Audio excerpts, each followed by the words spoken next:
හරි අපි බලමු ව්‍යාපාරයක් බැංකු සැලසුම් ප්‍රකාශන පිළියෙල කරන්න බලපාන ප්‍රධාන හේතුව මොකක්ද කියලා අපි ඉස්සෙල්ලා බලමු. දැන් අපි දන්නවා ඕනෑම ව්‍යාපාරයක් Tamanගේ ගනුදෙනු කරගෙන යනකොට ඒ ව්‍යාපාරයේ සාමාන්‍යයෙන් පාවිච්චි කරනවා ජංගම ගිණුම කියලා අවස්ථාවක් පාවිච්චි කරනවා.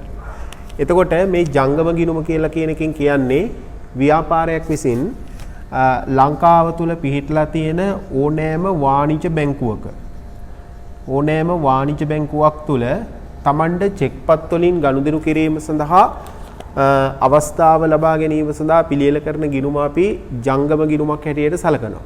එතකොට මේ ජංගම ගිණුමක් ආරම්භ කරාට පස්සේ ඒ අදාළ වාණිජ බැංකුව උදාහරණයක් හැටියට අපි ගත්තොත් අපි හිතමු අපේ ව්‍යාපාරය AB ව්‍යාපාරය කියලා හිතමු. ඒතර අපේ ව්‍යාපාරයේ AB ව්‍යාපාරය අපි හිතමු ජංගම ගිණුමක් ආරම්භ කරනවා නුවර ලංකා බැංකුවේ ආරම්භ කරනවා කියලා හිතමු. එහෙමනම් AB ව්‍යාපාරය නුවර ලංකා බැංකුවේ ජංගම ගිණුමක් ආරම්භ කරාට පස්සේ අපි මොකද්ද කරන්නේ අපේ ව්‍යාපාරයේ ඉඳන් අපි හදාගන්නවා බැංකුව නමින් ගිණුමක්. ආන් ඒ ගිණුම අපි නම් කරනවා බැංකු ගිණුම කියලා නම් කරනවා. එතකොට අපි ඒ අදාළ බැංකුවේ නමින් හදන හින්දා ඒ ගිණුම අපි බැංකු ගිණුම කියලා තමයි ගන්නේ. ඒ වගේම අපි ගිණුම ආරම්භ කරපු ඒ අදාළ නුවර ලංකා බැංකුව හදනවා අපේ නමින් ගිණුමක්. ඒක අපි බැංකුව හදන්නේ AB ව්‍යාපාරය කියන නමින් ගිණුමක් හදනවා. මේක හරියට අපි ඉතිරි කිරීමේ ගිණුමක මුදල් තැන්පත් කරාට පස්සේ ඒ අදාළ බැංකුව අපේ නමින් ගිණුමක් විවෘත කරනවා හා සමානවම නුවර ලංකා බැංකුව AB ව්‍යාපාරයේ නමින් ගිණුමක් විවෘත කරනවා. ඊට පස්සේ දැන් මේ පැත්තේ තියෙනවා අපේ ව්‍යාපාරය කියන්නේ AB ව්‍යාපාරයේ හදපු ගිණුම. මේ පැත්තේ තියෙනවා නුවර ලංකා බැංකුව හදපු අපේ ව්‍යාපාරයේ ගිණුම තියෙනවා. එහෙමනම් මේ ගිණුම් දෙකම මේ විදිහට ආරම්භ කරලා දැන් අපි පවත්වාගෙන යනකොට ඒකෙදි අපිට තියෙන ප්‍රධානම දේ තමයි අපි මුදල් ගනුදෙනු කරනවා ඒ වගේම චෙක්පත් වලින් ගනුදෙනු කරනවා. දැන් අපි හිතමු මේම අපි රුපියල් ලක්ෂයක් බැංකුවේ තැන්පත් කරලා ගිණුමක් ආරම්භ කළා කියලා හිතමු. එතකොට අපි රුපියල් ලක්ෂයක් බැංකුවේ තැන්පත් කරාට පස්සේ දැන් අපිනේ ඉස්සල්ලාම මේක කරන්නේ. එහෙනම් අපි හිතමු අපි ජනවාරි මාසේ පළවෙනිදා ලක්ෂයක් තැන්පත් කරලා ගිණුම ආරම්භ කළා. එහෙමනම් අපි මොකද්ද කරන්නේ? අපේ මුදල් අඩු වෙනවා. එහෙනම් අපේ මුදල් අඩු වෙනකොට අපේ මුදල් පොත බැර කරලා අපි බැංකුව නමින් හදන මේ බැංකු ගිණුමට මුදල් තැන්පත් කියලා මෙන්න මේ රුපියල් ලක්ෂය අපි හර කරනවා. එතකොට අපිට පේනවා අපි බැංකුවේ මුදල් තැන්පත් කරනකොට අපේ අතේ මුදල් අඩු වෙනවා වගේම අපේ නමින් තියෙන බැංකු ගිණුමේ මුදල් වැඩි වෙනවා. එහෙනම් බැංකු ගිණුමේ මුදල් වැඩි වෙනවා කියන එකේ තේරුම තමයි අපේ වත්කම් වැඩි වෙනවා කියන අවස්ථාව. එහෙමනම් අපි බැංකුවේ මුදල් තැන්පත් කරන්න අපේ මොකද්ද වෙන්නේ? බැංකුව කියන වත්කම අපේ එන්න වැඩි වෙනවා. ඒ වගේම මේ මුදල් ටික යනවා නුවර ලංකා බැංකුවට යනවා. ඒතර නුවර ලංකා බැංකුවට මේ මුදල් ටික ගියාට පස්සේ ලංකා බැංකුව මොකද්ද කරන්නේ? එයාට මේ මුදල් ටික ලැබෙනවා. ඒ කියන්නේ එයාගේ මුදල් වැඩි වෙනවා. ඒ වගේම අපි ඉල්ලන ඕනෑම වෙලාවක අපිට මේ මුදල් දෙන්න ඕනේ හින්දා ලංකා බැංකුවත් මොකද කරන්නේ? 1 අපේ නමින් තියෙන ගිණුමට මුදල් තැන්පත් කියලා මේ රුපියල් ලක්ෂය අපේ ගිණුමට බැර කරනවා. රයිට්. එතකොට ඔයාලට පේනවා ඇති අපි මුදල් තැන්පත් කරන්න අපේ වත්කම් වැඩි වෙන හින්දා අපි බැංකු ගිණුම හර කරනකොට ඒ සල්ලි බැංකුවට යනකොට අපි ඉල්ලන ඕනේලාක බැංකුව එක අපිට දෙන්න ඕනේ. එහෙනම් මොකද්ද වෙන්නේ? බැංකුවේ වගකීම වැඩි වෙනවා. රයිට්. එහෙනම් පේනවා ඇති අපේ වත්කම් වැඩි වීමට සාපේක්ෂව බැංකුවේ වගකීම් හැමතිස්සෙම වැඩි වෙනවා. එහෙනම් ඒ වගේම දැන් අපි නිකන් හිතමු මේම. අපි මේ බැංකුවේ මුදල් තැන්පත් කරාට පස්සේ අපිට බැංකුව විසින් ලබා දෙනවා ගනුදෙනු කිරීම සඳහා චෙක් පොතක් ලබා දෙනවා.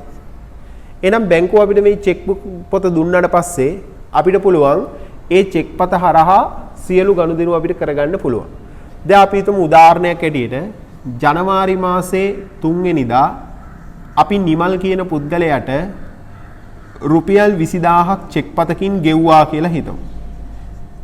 නිමල්ට රුපියල් 20000ක් චෙක් එකකින් ගෙව්වා.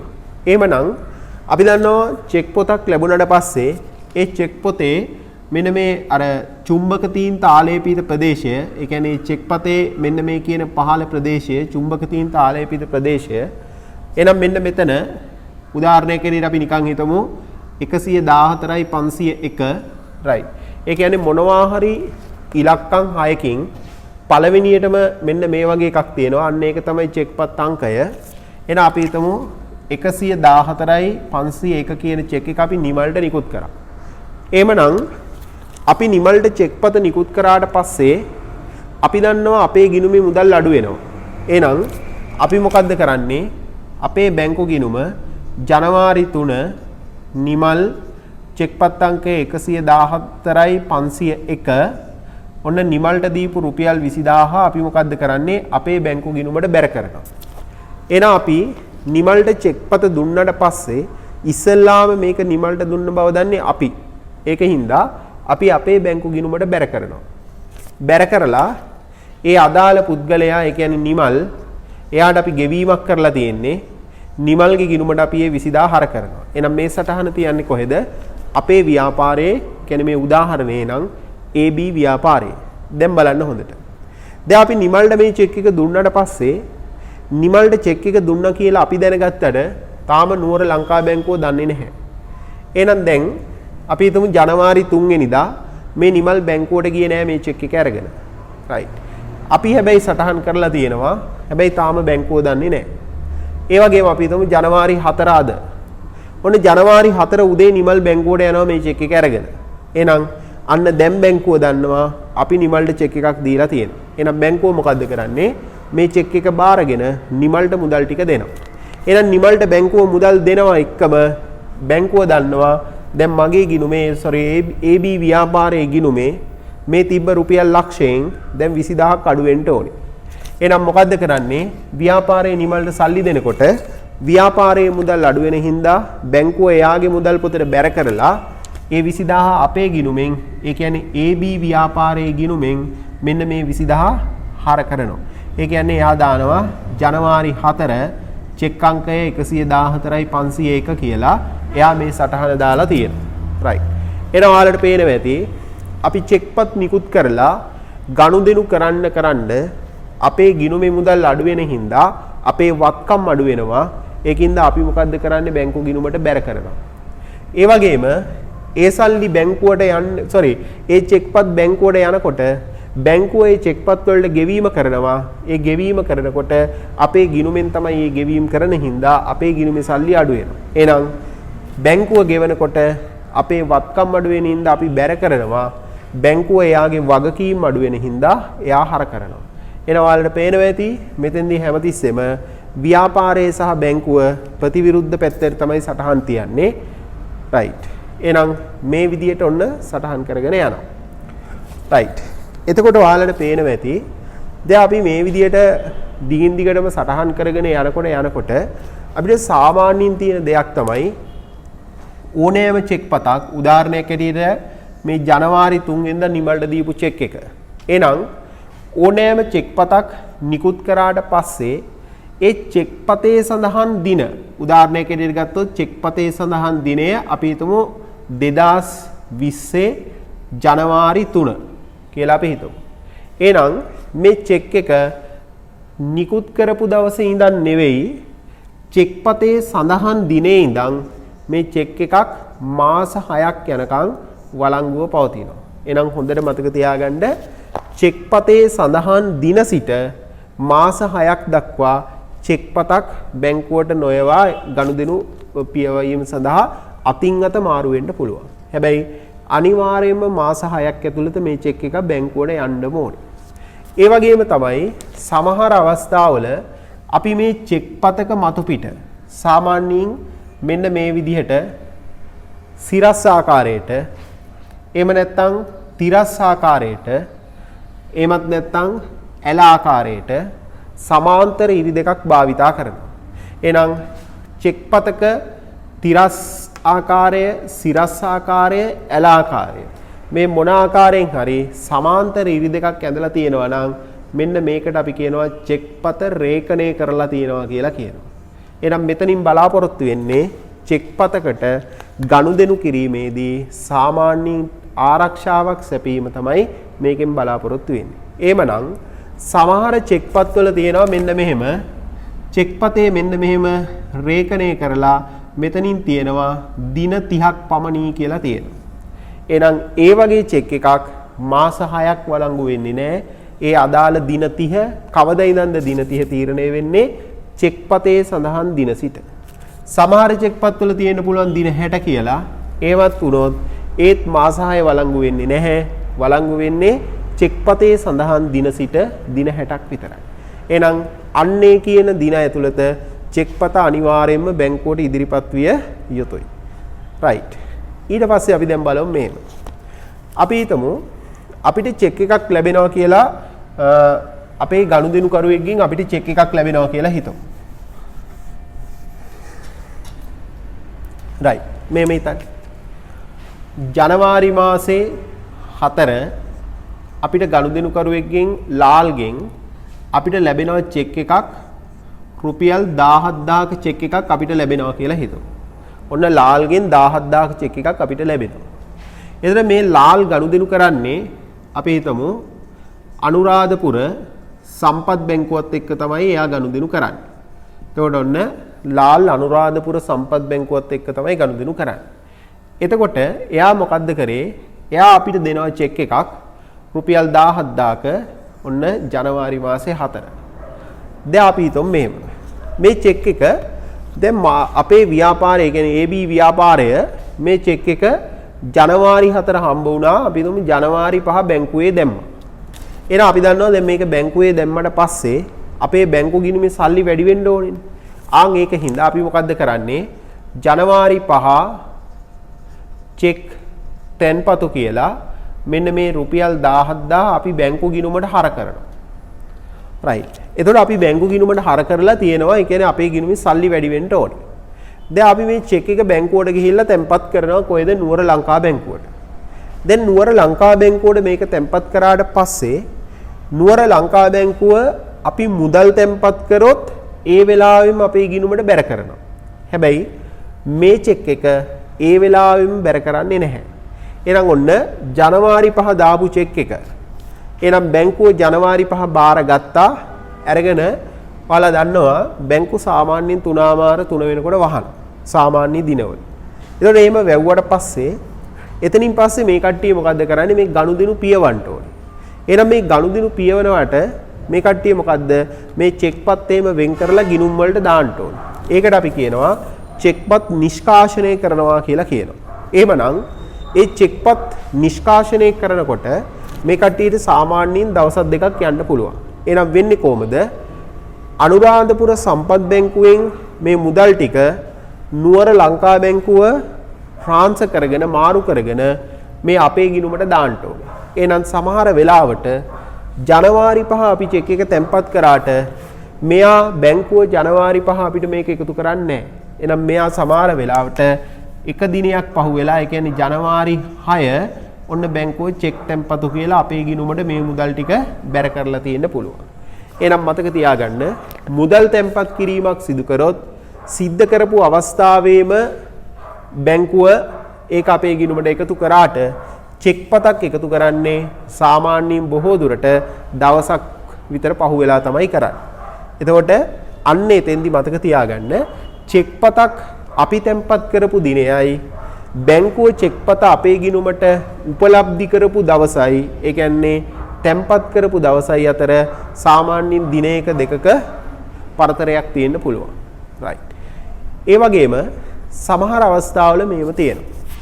ඒ තමයි අපි කරන ඕනෑම ගනුදෙනුවක් බැංකුව හරහා කරනකොට බැංකුව මොකද්ද කරන්නේ? මේ ගිණුම් නඩත්තු කිරීම සඳහා යම් වියදමක් දරනවා. ඒ දරන වියදම බැංකුව අපේ ගිණුම් වලින් යම් කාලයකට සැරයක් මාසයකට විතර සැරයක් අඩු කරගන්නවා. එයින් ඒ අඩු කරගන්න එකට අපි නමක් පාවිච්චි කරනවා. ඒකට අපි කියනවා බැංකු ගාස්තු, bank charges. එහෙනම් මේ බැංකු ගාස්තු තීරණය කරන්නේ අපි නෙවෙයි අපේ ගිණුම අයත් වාණිජ බැංකුව. එහෙනම් මේ වාණිජ බැංකුව මොකද කරන්නේ? අපේ ගිණුමෙන් එයා අපි හිතමු උදාහරණයක් ඇටියට රුපියල් 100ක් අඩු කරා කියලා හිතමු. right. එහෙනම් බැංකුව අපේ ගිණුමෙන් රුපියල් 100ක් අඩු කරාට පස්සේ ඒක ඉස්සෙල්ලාම කරේ බැංකුවේ හින්දා බැංකුව තමයි දන්නේ. එහෙනම් බැංකුව මොකද්ද කරන්නේ? අපේ ගිණුමෙන් මේ මුදල් ටික අඩු කරගන්නවා බැංකු ගාස්තු කියලා රුපියල් 100ක් අඩු කරගන්නවා. එතකොට මේ 100 අඩු කරගත්තට පස්සේ බැංකුව එයා ඒක අපිට දන්නන්න ඕනේ අපේ ගිණුමෙන් අඩු කරා කියලා. එහෙමනම් එයා ඒක දැනුම් දීම සඳහා අඩු කරපු ගමම්ම පාවිච්චි කරන්නේ නැහැ දැනුම් දෙන්න. එහෙනම් හැම වාණිජ බැංකුවක්ම සාමාන්‍යයෙන් කරන දෙයක් තමයි ඒ අදාළ සෑම ජංගම ගිණුම් හිමියෙක්ගේ ගිණුමේ වෙච්ච ගනුදෙනු පිළිබඳ විස්තරයක් සෑම මාසයක් අවසානයකදීම ඒ අදාළ ගිණුම් හිමියාට එවනවා. එහෙනම් ඒ ගිණුම් හිමියාට එවන එකට අපි නමක් පාවිච්චි කරනවා. ඒකට අපි කියනවා මාසික බැංකු ප්‍රකාශනය කියලා කියනවා. මාසික බැංකු ප්‍රකාශනය monthly bank statement කියලා කියනවා. එහෙනම් මෙන්න මේ මාසික බැංකු ප්‍රකාශනය ලැබුණට පස්සේ තමයි අපි දන්නේ අපේ ගිණුමෙන් මෙන්න රුපියල් 100ක් අඩු කරලා තියෙනවා කියලා දන්නේ. එහෙනම් අන්න ඒ වගේ අවස්ථාවල බැංකුව අඩු කරාට අපි සටහන් කරපු නැති ගනුදෙනු තියෙන්න පුළුවන්. එහෙනම් අන්න ඒව අපි තව පොඩ්ඩක් ඉදිරියට ගියාට පස්සේ බලමු මොකද්ද කරන්න කියලා බලමු. ඊළඟ එක තමයි අපි සමහර වෙලාවට අපේ බැංකුවට අපි දෙනවා ස්ථාවර නියෝග standing orders දෙනවා. ස්ථාවර නියෝග. එහෙනම් මේ ස්ථාවර නියෝග දුන්නාට පස්සේ බැංකුව ඒවා නිසි වෙලාවට ක්‍රියාත්මක කරනවා. උදාහරණයක් ඇටියට හිතන්න මෙහෙම. අපි හිතමු අපේ ව්‍යාපාරයේ නමින් නුවර ලංකා බැංකුවේ තියෙනවා FD එකක් තියෙනවා. ස්ථාවර තැන්පතුවක් තියෙනවා. එතකොට මේ ස්ථාවර තැන්පතුවට අපි දන්නවා අපිට පොලියක් ලැබෙනවා. එහෙනම් අපි නුවර ලංකා බැංකුවට කියනවා මේ ස්ථාවර තැන්පතුවට අපිට ගෙවන පොලිය අපේ අතට දෙන්න එපා. ඒ වගේම ස්ථාවර තැන්පතුවට එකතු කරන්නත් එපා. ඒ ලැබෙන පොලිය කෙලින්ම අපේ ජංගම ගිණුමට එකතු කරන්න කියලා කියනවා. එහෙනම් අන්න දැන් බැංකුව වගකීමට බැඳෙනවා අදාළ ගිණුම් හිමියා දීපු නියෝගයේ ක්‍රියාත්මක කරන්න. මොකද්ද? ස්ථාවර තැන්පතුවට ලැබෙන පොලිය අපේ අතට දෙන්නෙත් නැහැ. FD එකට එකතු කරන්නෙත් නැහැ. අපි කිව්වා හා සමානව අපේ ජංගම ගිණුමට එකතු කරනවා. අපි හිතමු මේකට අපිට ලැබෙනවා පොලියක් රුපියල් 16250 පොලියක් ලැබෙනවා කියලා හිතමු. එහෙනම් මේ පොලිය අපි කිව්වා හින්දා වාණිජ බැංකුව මෙන්න අපේ ගිණුමට එකතු කරනවා. ඒ කියන්නේ අපේ ගිණුමේ මුදල් වැඩි වෙනවා.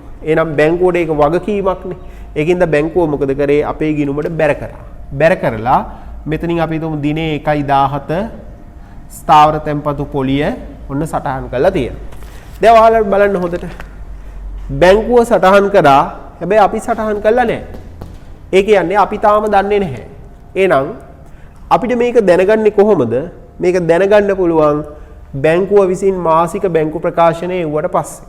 එහෙනම් එදාට බලනවා අන්න බැංකුව බැර කරලා අපි තාම අපේ ගිණුමට මේක එකතු කරගෙන නැහැ. එහෙනම් අන්න ඒ වගේ සමහර ගනුදෙනු අපිට බැංකුවත් එක්ක ගනුදෙනු කරන වෙලාවට දකින්න පුළුවන්.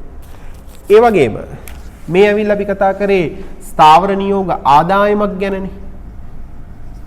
හරි. දැන් උදාහරණයක් ඇරෙන්න හිතන්න මේ. දැන් අපි නිකන් හිතමු.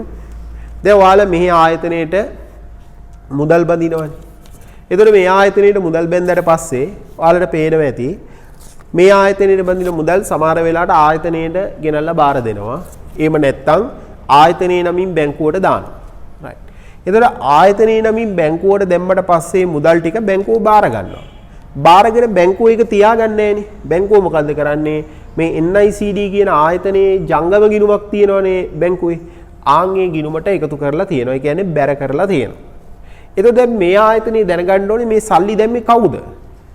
right. එහෙනම් ඒකට සාක්ෂිය තමයි අන්න ඔයාලා මේ සල්ලි තැන්පත් කරාට පස්සේ ඩිපොසිට් ස්ලිප් එක ගෙනල්ලා මොකද්ද කරන්නේ? මෙහි කාර්යාලයට බාර දෙනවා.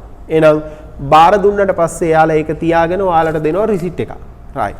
එහෙනම් මෙන්න මේ විදිහට මාසයේ අවසානයේදී බැංකු ප්‍රකාශනයේ ආවට පස්සේ අන්න ආයතනයට පුළුවන් මේ ඩිපොසිට් දැම්මේ කවුද කියන එක හොයාගන්න පුළුවන්. ඒ හොයාගෙන ඊට පස්සේ ආයතනය මොකද කරන්නේ? එයාගේ බැංකු ගිණුමේ ඒ ටික හරියට සටහන් වෙලාද කියලා එයාටත් බලා ගන්න පුළුවන්. එහෙනම් ඔන්න ඔය ක්‍රමයට තමයි ජංගම ගිණුමක් කරා අපි ගනුදෙනු සිද්ධ කරන්නේ. දැන් අපි හිතමු මේ AB ව්‍යාපාරය අපි හිතමු රක්ෂණ වාරිකයක් ගෙවන්න තියෙනවා සෑම මාසකම 25 වෙනිදාට ගෙවන්න තියෙනවා. හැම මාසෙම 25 ගෙවන්න ඕනේ රක්ෂණ වාරිකයක් තියෙනවා. අපි හිතමු මේ රක්ෂණ වාරිකේ රුපියල් 12000 කියලා හිතමු. එහෙනම් මෙයාට පුළුවන් මෙයා ජංගම ගිණුමක් කරා ගනුදෙනු කරන වෙනසා මෙයාට බැංකුවට නියෝගයක් දෙන්න පුළුවන් කොහෙද නුවර ලංකා බැංකුවට සෑම මාසකම 25 වෙනිදා අපේ ගිණුමෙන් රුපියල් 12000ක් යම් රක්ෂණ ආයතනයක නමක් භාවිතා කරලා ඒ අදාළ රක්ෂණ ගිවිසුම තියෙන එයාට ගෙවන්න. right. එහෙනම් බැංකුව මොකද කරන්නේ? හැම මාසෙම 25 මෙන්න අපේ ගිණුමෙන් මුදල් අඩු කරලා රක්ෂණ ගාස්තු ඔන්න 12000 අපේ ගිණුමෙන් සල්ලි අඩු කරලා තියෙනවා. right. එතකොට බැංකුව මේක හැම මාසිකම කරනවා. කරලා මේක අපිට දැනුම් දෙන්නේ කොහොමද? මාසික බැංකු ප්‍රකාශනයෙන් අපිට මෙන්න මේ විදිහට දැනුම් දෙනවා. එතකොට ඒ දැනුම් දුන්නට පස්සේ තමයි අපි බලාගන්නේ කොහොමද මේක අපිට ආවේ කොහොමද කියලා ගන්න. හැබැයි මෙහෙම එකක් තියෙනවා. සමහර වෙලාවට මේ මාසික බැංකු ප්‍රකාශනය සමහර ව්‍යාපාර සතිපතා ලබා ගන්නවා. එහෙනම් සතිපතා ලබා ගත්තත් ඒත් කියන්නේ බැංකු ප්‍රකාශනය කියලාම තමයි. මහා පරිමාණ චෙක්පත් ගනුදෙනු කරන සමහර සමාගම් දෛනිකවත් බැංකු ප්‍රකාශන ලබා ගන්නවා. right.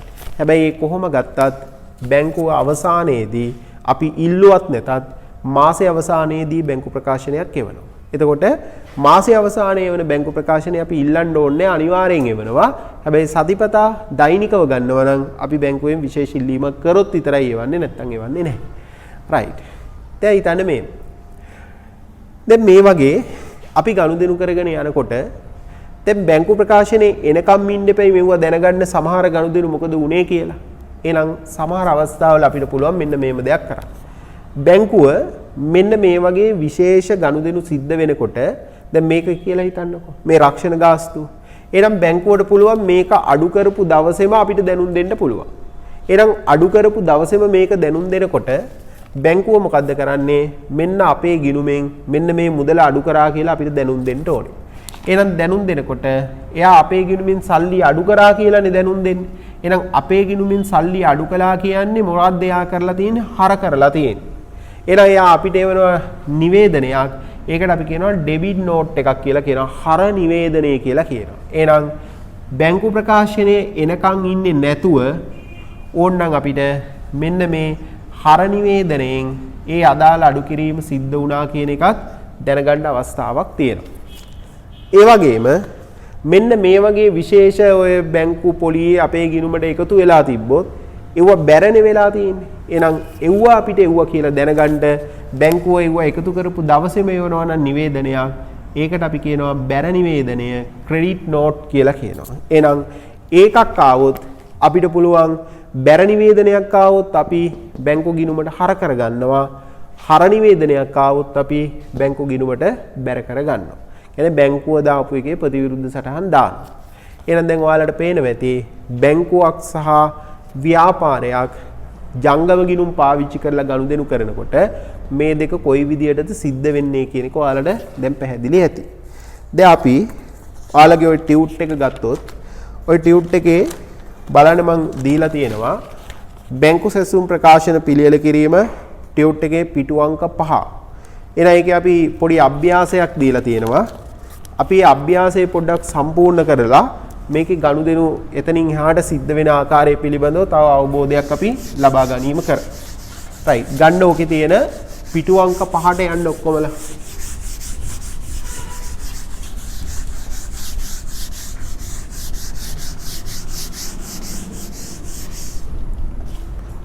හරි. එතකොට බලන්න පිටු අංක 5 තියෙනවා මෙන්න මේම උදාහරණයක්. අපි මේ උදාහරණය ඔයාලට මෙහෙම කරන්න මම ඕකේ ටියුට් එකේ print කරලා තියෙන්නේ. ඒතර ඔයාලා මේක හදනකොට ඕනනම් දැන් ඔයාලට මේක ටියුට් එක අතේ නැති හින්දා ඒ කියන්නේ ෆෝන් එකේ තියෙන නිසා පුළුවන් ඕනනම් කොලයක් අරගෙන මේකේ ඒ අදාළ මුදල් පොත චුට්ටක් අපි ඇඳගමු. right. බලන්න කියනවා මෙහෙම. අරුණ නැමැති ව්‍යාපාරිකයා 2011 ජනවාරි 1 දින ලංකා බැංකුවේ ජංගම ගිණුමක් යොත්ත කරා. එම ගිණුම හා සම්බන්ධව ඔහු 2011 ජනවාරි මාසයේ සිදු කරපු ගනුදෙනු දක්වලා තියෙනවා. රයිට් බලන්න ජනවාරි 1 ඉඳන් ජනවාරි 31 වෙනකන් ගනුදෙනු ටික දීලා දැන් ඔයාලට මම දීලා තියෙනවා මුදල් පොතේ බැංකු තීරුව කියලා එකක් දීලා තියෙනවා. රයිට්. අපි එහෙනම් මුදල් පොතේ බැංකු තීරුව කියන එක පොඩ්ඩක් අපි මෙතනින් ගත්තොත් මම මේ ගන්නේ ටියුට් එකේ තියෙන එකමයි මුදල් පොත බැංකු තීරුව.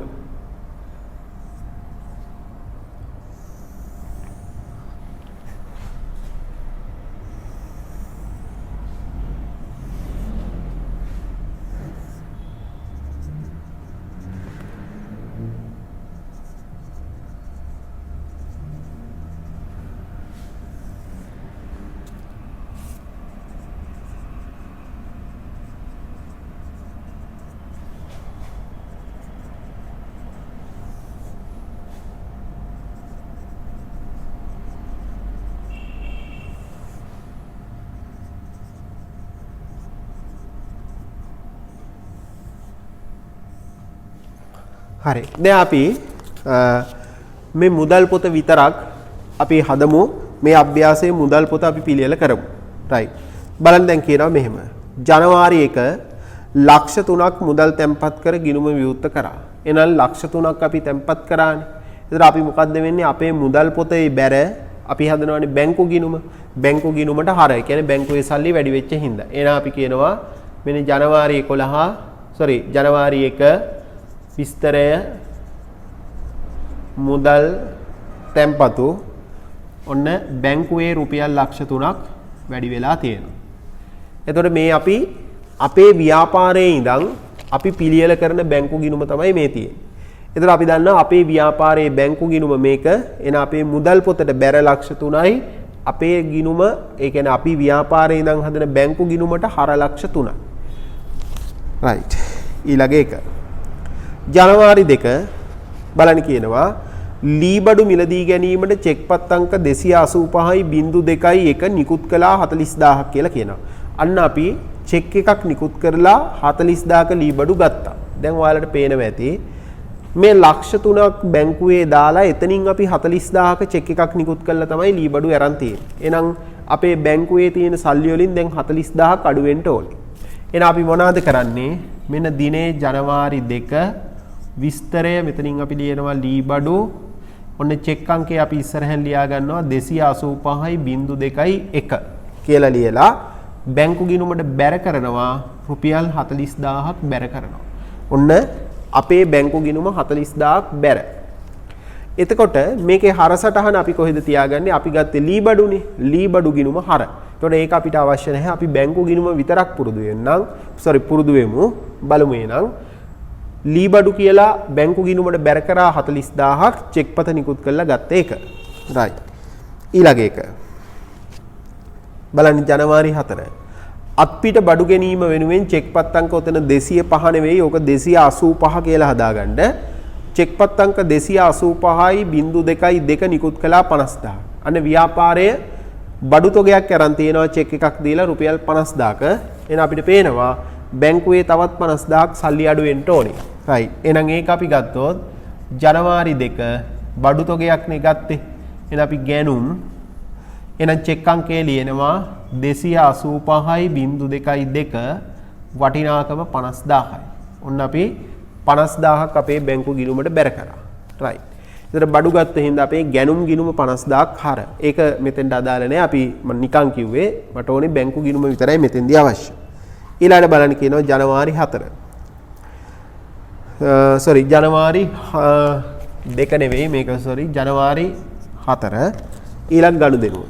ජනවාරි 7 සරත්ගෙන් ලැබුණු රුපියල් 20000ක චෙක්පත බැංකුවේ තැන්පත් කළා. අන්න සරත් කියලා පුද්ගලයෙක් අපිට චෙක් එකක් දීලා තියෙනවා 20000ක. ඒක අපි මොකද්ද කරලා තියෙන්නේ? බැංකුවේ දාලා. එහෙනම් අපි දන්නවා බැංකුවේ චෙක් එකක් තැන්පත් කරාට පස්සේ අපේ ගිණුමේ සල්ලි වැඩි වෙන්න ඕනේ. ආන් ඒකින්ද අපි මොකද්ද කරන්නේ? මුදල් පොතේ බැංකු තීරුව එහෙම නැත්නම් බැංකු ගිණුමට හර කරනවා. ඒ කියන්නේ බැංකුවේ සල්ලි වැඩි වෙන හින්දා. එහෙනම් මෙන්න දිනය ජනවාරි 7. එහෙනම් අපි මෙතනින් ලියනවා චෙක් තැන්පතු අවශ්‍ය නම් සරත් කියලා ලියා ගන්න. ඒ කියන්නේ සරත්ගෙන් ලැබුණු චෙක් එක කියලා මතක තියාගන්න ඕනනම් ලියා ගන්න. රයිට්. එහෙනම් ඔන්න අපි ඒ 20000 මෙන්න බැංකු ගිණුමට හර කරා. දැන් ඔන්න අපේ බැංකුවේ සල්ලි 20000ක් වැඩි වෙලා තියෙනවා. ඊළඟ එකට යන් අපි. ජනවාරි 9 චෙක්පත් අංක 285.23 බැංකුවටදී මුදල් ලබා ගත්තා. දැන් අපි සාමාන්‍යයෙන් ජංගම ගිණුමක් ආරම්භ කරාට පස්සේ අපි ව්‍යාපාරයේ සල්ලි ගන්න ගියත් අපි මොකද්ද කරන්නේ? චෙක්පතක් නිකුත් කරලා තමයි ගන්නෙ. එහෙනම් මෙන්න මෙතෙන්දී අපි මොකද්ද කරන්නේ? අපේ චෙක්පතක් අපි බැංකුවට දීලා අපි රුපියල් 30000ක් අරගෙන තියෙනවා. එහෙනම් රුපියල් 70,000ක් අපි අරගෙන තියෙනවා. එහෙනම් අපේ බැංකුවේ සල්ලි අඩු වෙලානේ තියෙන්නේ. රයිට්. එහෙනම් අපි මොකද්ද කරන්නේ? 1.9 ඔව්. එහෙනම් අපි බැංකුවෙන් සල්ලි ගත්තා. එහෙනම් බැංකුවෙන් සල්ලි ගත්ත හින්දා අපි මොකද්ද කරන්නේ? බැංකුවේ මුදල් අඩු වෙනවනේ. එහෙනම් මොකද්ද මෙතනින් අපි දාන්නේ? මුදල් ආපසු ගැනීම 285.23 චෙක් එකෙන් මෙන්න සල්ලි ආපහු ගත්තා 70000ක් ගත්තා. ඔන්න බැංකුවේ දැන් රුපියල් 70000ක් අඩු වෙලා තියෙනවා. එහෙනම් බැංකුවෙන් සල්ලි ගත්ත හින්දා බැංකු ගිණුම බැර මේ සල්ලි අපි ව්‍යාපාරයට ගේන හින්දා මුදල් පොත හර. ඒකට අපිට ඒක අවශ්‍ය නැහැ. අපි බැංකුවේ සටහන විතරක් බලමු. ඊළඟ ජනවාරි 12 ලකීගෙන් ලැබුණු රුපියල් 10000ක චෙක්පත බැංකුවේ තැන්පත් කරන්න ලකීගෙන් හම්බුණා 10000ක චෙක් එකක්. ඒකත් අපි බැංකුවේ දැම්මා. රයිට්. කාගෙන් හම්බුණත් ප්‍රශ්නයක් නැහැ. අපි බැංකුවේනේ චෙක් එක දාන්නේ. ඒ කියන්නේ අපේ බැංකුවේ සල්ලි වැඩි වෙන හින්දා බැංකු ගිණුමට හර කරනවා. එහෙනම් අපි ඔන්න ඒකත් බැංකු ගිණුමට හර කරොත් ජනවාරි 12 චෙක් තැන්පතු චෙක් එක අපිට දුන්නේ කෙනාගේ නම අවශ්‍ය නම් ලියා ගන්න ලකී. ඔන්න රුපියල් මෙතෙන් දෙනවා 10000ක් කියලා එනවා. රයිට්. ඊළඟ එක. ජනවාරි 13 බැංකුවේ මුදල් තැන්පත් කළා රුපියල් 20000ක්. අන්න අපි බැංකුවේ රුපියල් 20000ක් සල්ලි දානවා. ඒතකොට ඒක දැම්මට පස්සෙත් අපි දන්නවා අපේ බැංකුවේ සල්ලි වැඩි වෙනවා. එහෙනම් ඒකින්ද අපි ඒකත් බැංකුවට හර කරමු. 1.13 මුදල් තැන්පතු මෙන්න බැංකුවේ සල්ලි වැඩි වෙනවා රුපියල් 20000ක් වැඩි වෙලා තියෙනවා. ඊළඟ එක ජනවාරි 17 චෙක්පත් අංක 285.24 නිකුත් කොට විදුලි බිල ගෙවනවා 9500. අන්න චෙක් එකක් නිකුත් කරලා ලයිට් බිල ගෙවනවා. එහෙනම් අපේ මුදල් අඩු වෙනවනේ බැංකුවේ. එහෙනම් අපි මොකද්ද කරන්නේ? ජනවාරි 17 බැංකු ගිණුමට බැර කරනවා විදුලිය චෙක් එකේ අංකය 285.24. එහෙනම් මෙතන අපි ගෙවලා තියෙනවා 9500ක් ගෙවලා තියෙනවා. එතකොට ඒකත් අපි මොකද කරේ? බැංකු ගිණුමට බැර කරා. පස්සේ අපේ විදුලි වියදම් ගිණුමට හර වෙනවා. ඒක අපි ඕනේ බැංකු ගිණුම විතරක් බලන හින්දා. ඊළඟ ජනවාරි 18 නැවතත් චෙක් එකක් නිකුත් කරලා ආයෙම අපි රුපියල් 31000ක මුදල් අපි ව්‍යාපාරයට ලබාගෙන තියෙනවා. එහෙනම් ව්‍යාපාරයට ගත්තා කියන්නේ බැංකුවේ සල්ලි අඩු වෙනවා. ජනවාරි 18 එහෙනම් ඒකත් අපි මුදල් ආපසු ගැනීමක්. මුදල් ආපසු ගැනීම 285.25 චෙක් එක ඔව් ගත්ත ගාණ රුපියල් 31000යි. එහෙනම් බැංකුවෙන් 31000ක් අඩු වෙලා තියෙනවා. ඊළඟ ජනවාරි 20 චෙක්පත් අංක 285.26 ලකී සප්ලයර්ස් සමාගමට අපි නිකුත් කරලා තියෙනවා. කියන්නේ ගෙවලා තියෙනවා 48000ක් ගෙවලා තියෙනවා. එහෙනම් ජනවාරි 20 ඔව් ලකී සප්ලයර්ස්ලට ගෙවලා තියෙන්නේ. එහෙනම් අපි මෙතනින් ලියනවා කාටද ගෙව්වේ? ලකී සප්ලයර්ස් චෙක් අංකය 285.26. ඔව් එතන අපි ගෙවලා තියෙනවා රුපියල් 48000ක් ගෙවලා තියෙනවා. එහෙනම් ඔන්න බැංකුවේ සල්ලි තවත් 48000ක් අඩු වෙනවා. ඊළඟට ජනවාරි 21 රත්නවීරගෙන් ලැබුණු 45000ක චෙක් එක බැංකුවේ තැන්පත් කළා. අන්න රත්නවීර කියලා කෙනෙක් අපිට චෙක් එකක් දීලා තියෙනවා. අපි ඒක බැංකුවේ දාලා තියෙනවා. ඒ කියන්නේ අපේ බැංකුවේ සල්ලි වැඩි වෙන හින්දා ඒකත් අපි මොකද්ද කරන්නේ? බැංකු ගිණුමට හර කරනවා. එහෙනම් අපි ඒක ගත්තොත් ජනවාරි 1.21 ඔව් චෙක් තැන්පතු ඔව් රත්නවීර කියලා අපි එයාගේ නම ලියාගමු. රත්නවීර මෙන්න 45000යි. එයාගෙන් හම්බ වෙච්ච චෙක් එකත් ඔන්න අපි බැංකුවේ දාලා තියෙනවා. ඒතකොට අපේ බැංකු ගිණුමේ සල්ලි තවත් වැඩි වෙනවා. ඊළඟ ජනවාරි 24 33000ක වටිනාකමින් යුත් චෙක්පත් අංක 285.2.7 රුවන් සමාගමට නිකුත් කළා. ඒ කියන්නේ 33000ක චෙක් එකක් රුවන් සමාගමට දුන්නා අපි. ඒ කියන්නේ අපේ ගිණුමේ සල්ලි අඩු වෙන හින්දා ඒකත් අපි බැංකු ගිණුමට බැර කරමු. ඔව් 1.24 රුවන් සමාගම 285.2.7 එනම් ඔන්න 33000ක් බැර. ඒකත් අපි ගෙව්වා. ඊළඟ ජනවාරි 28 සමනල සමාගමේ ලැබුණු 30000ක චෙක්පත බැංකුවේ තැන්පත් කරා. එහෙනම් බැංකුවේ චෙක් එක දැම්ම කියන්නේ ගිණුමේ සල්ලි වැඩි. එහෙනම් අපි මොකද්ද කරන්නේ? බැංකු ගිණුමට නැවත හර කරනවා. 1.28 චෙක් තැන්පතු. ඔව් මේක අපිට ලැබුණේ සමනල සමාගම. රයිට්. එහෙනම් 30000ක් අපි අපේ බැංකු ගිණුමට හර කරනවා ගිණුමේ සල්ලි වැඩි වෙච්ච හින්දා. ඊළඟට ජනවාරි 30 රුපියල් 80000ක් අපි මුදල් බැංකු ගිණුමේ තැන්පත් කරනවා. ඒ කියන්නේ බැංකුවේ සල්ලි වැඩි වෙනවා. එහෙනම් ජනවාරි 30 බැංකු ගිණුමට හර වෙනවා මුදල් තැන්පතු. ඔව් රුපියල් 80000ක් බැංකු ගිණුමට හර වෙනවා. ඊළඟ අන්තිම එක ජනවාරි 31 චෙක් අංක 285.2.8 ලංකාබෙල් සමාගමට 18500ක චෙක් එකක් දෙනවා අපි. එහෙනම් 1.31 ලංකාබෙල් සමාගම 285.2.8 ඒකට අපි දෙනවා 18500ක චෙක් එකක් දෙනවා. එහෙනම් ඔන්න ඔය විදිහට අපි මොකද්ද කරේ අපේ මාසේ ජනවාරි මාසේ බැංකුවත් එක්ක කරපු ගනුදෙනුව අපි ව්‍යාපාරයේ ඉඳන් අපේ බැංකු ගිණුමේ සටහන් කරා. එහෙනම් දැන් අපි බලමු මාසේ අවසන් වුණාට පස්සේ අපි මොකද්ද කරන්නේ? අපි ව්‍යාපාරයේ ඉඳලා හදපු මේ බැංකු ගිණුම අපි දැන් තුලනය කරනවා. රයිට්. එහෙනම් අපි දැන් මේ බැංකු ගිණුම තුලනය කරොත් පේනවා ඇති බැංකු ගිණුමේ හර පැත්තේ සංඛ්‍යාත්මක අගයන් වැඩි. එහෙනම් අපි හර පැත්තේ එකතුව ගත්තොත් ඉස්සෙල්ලා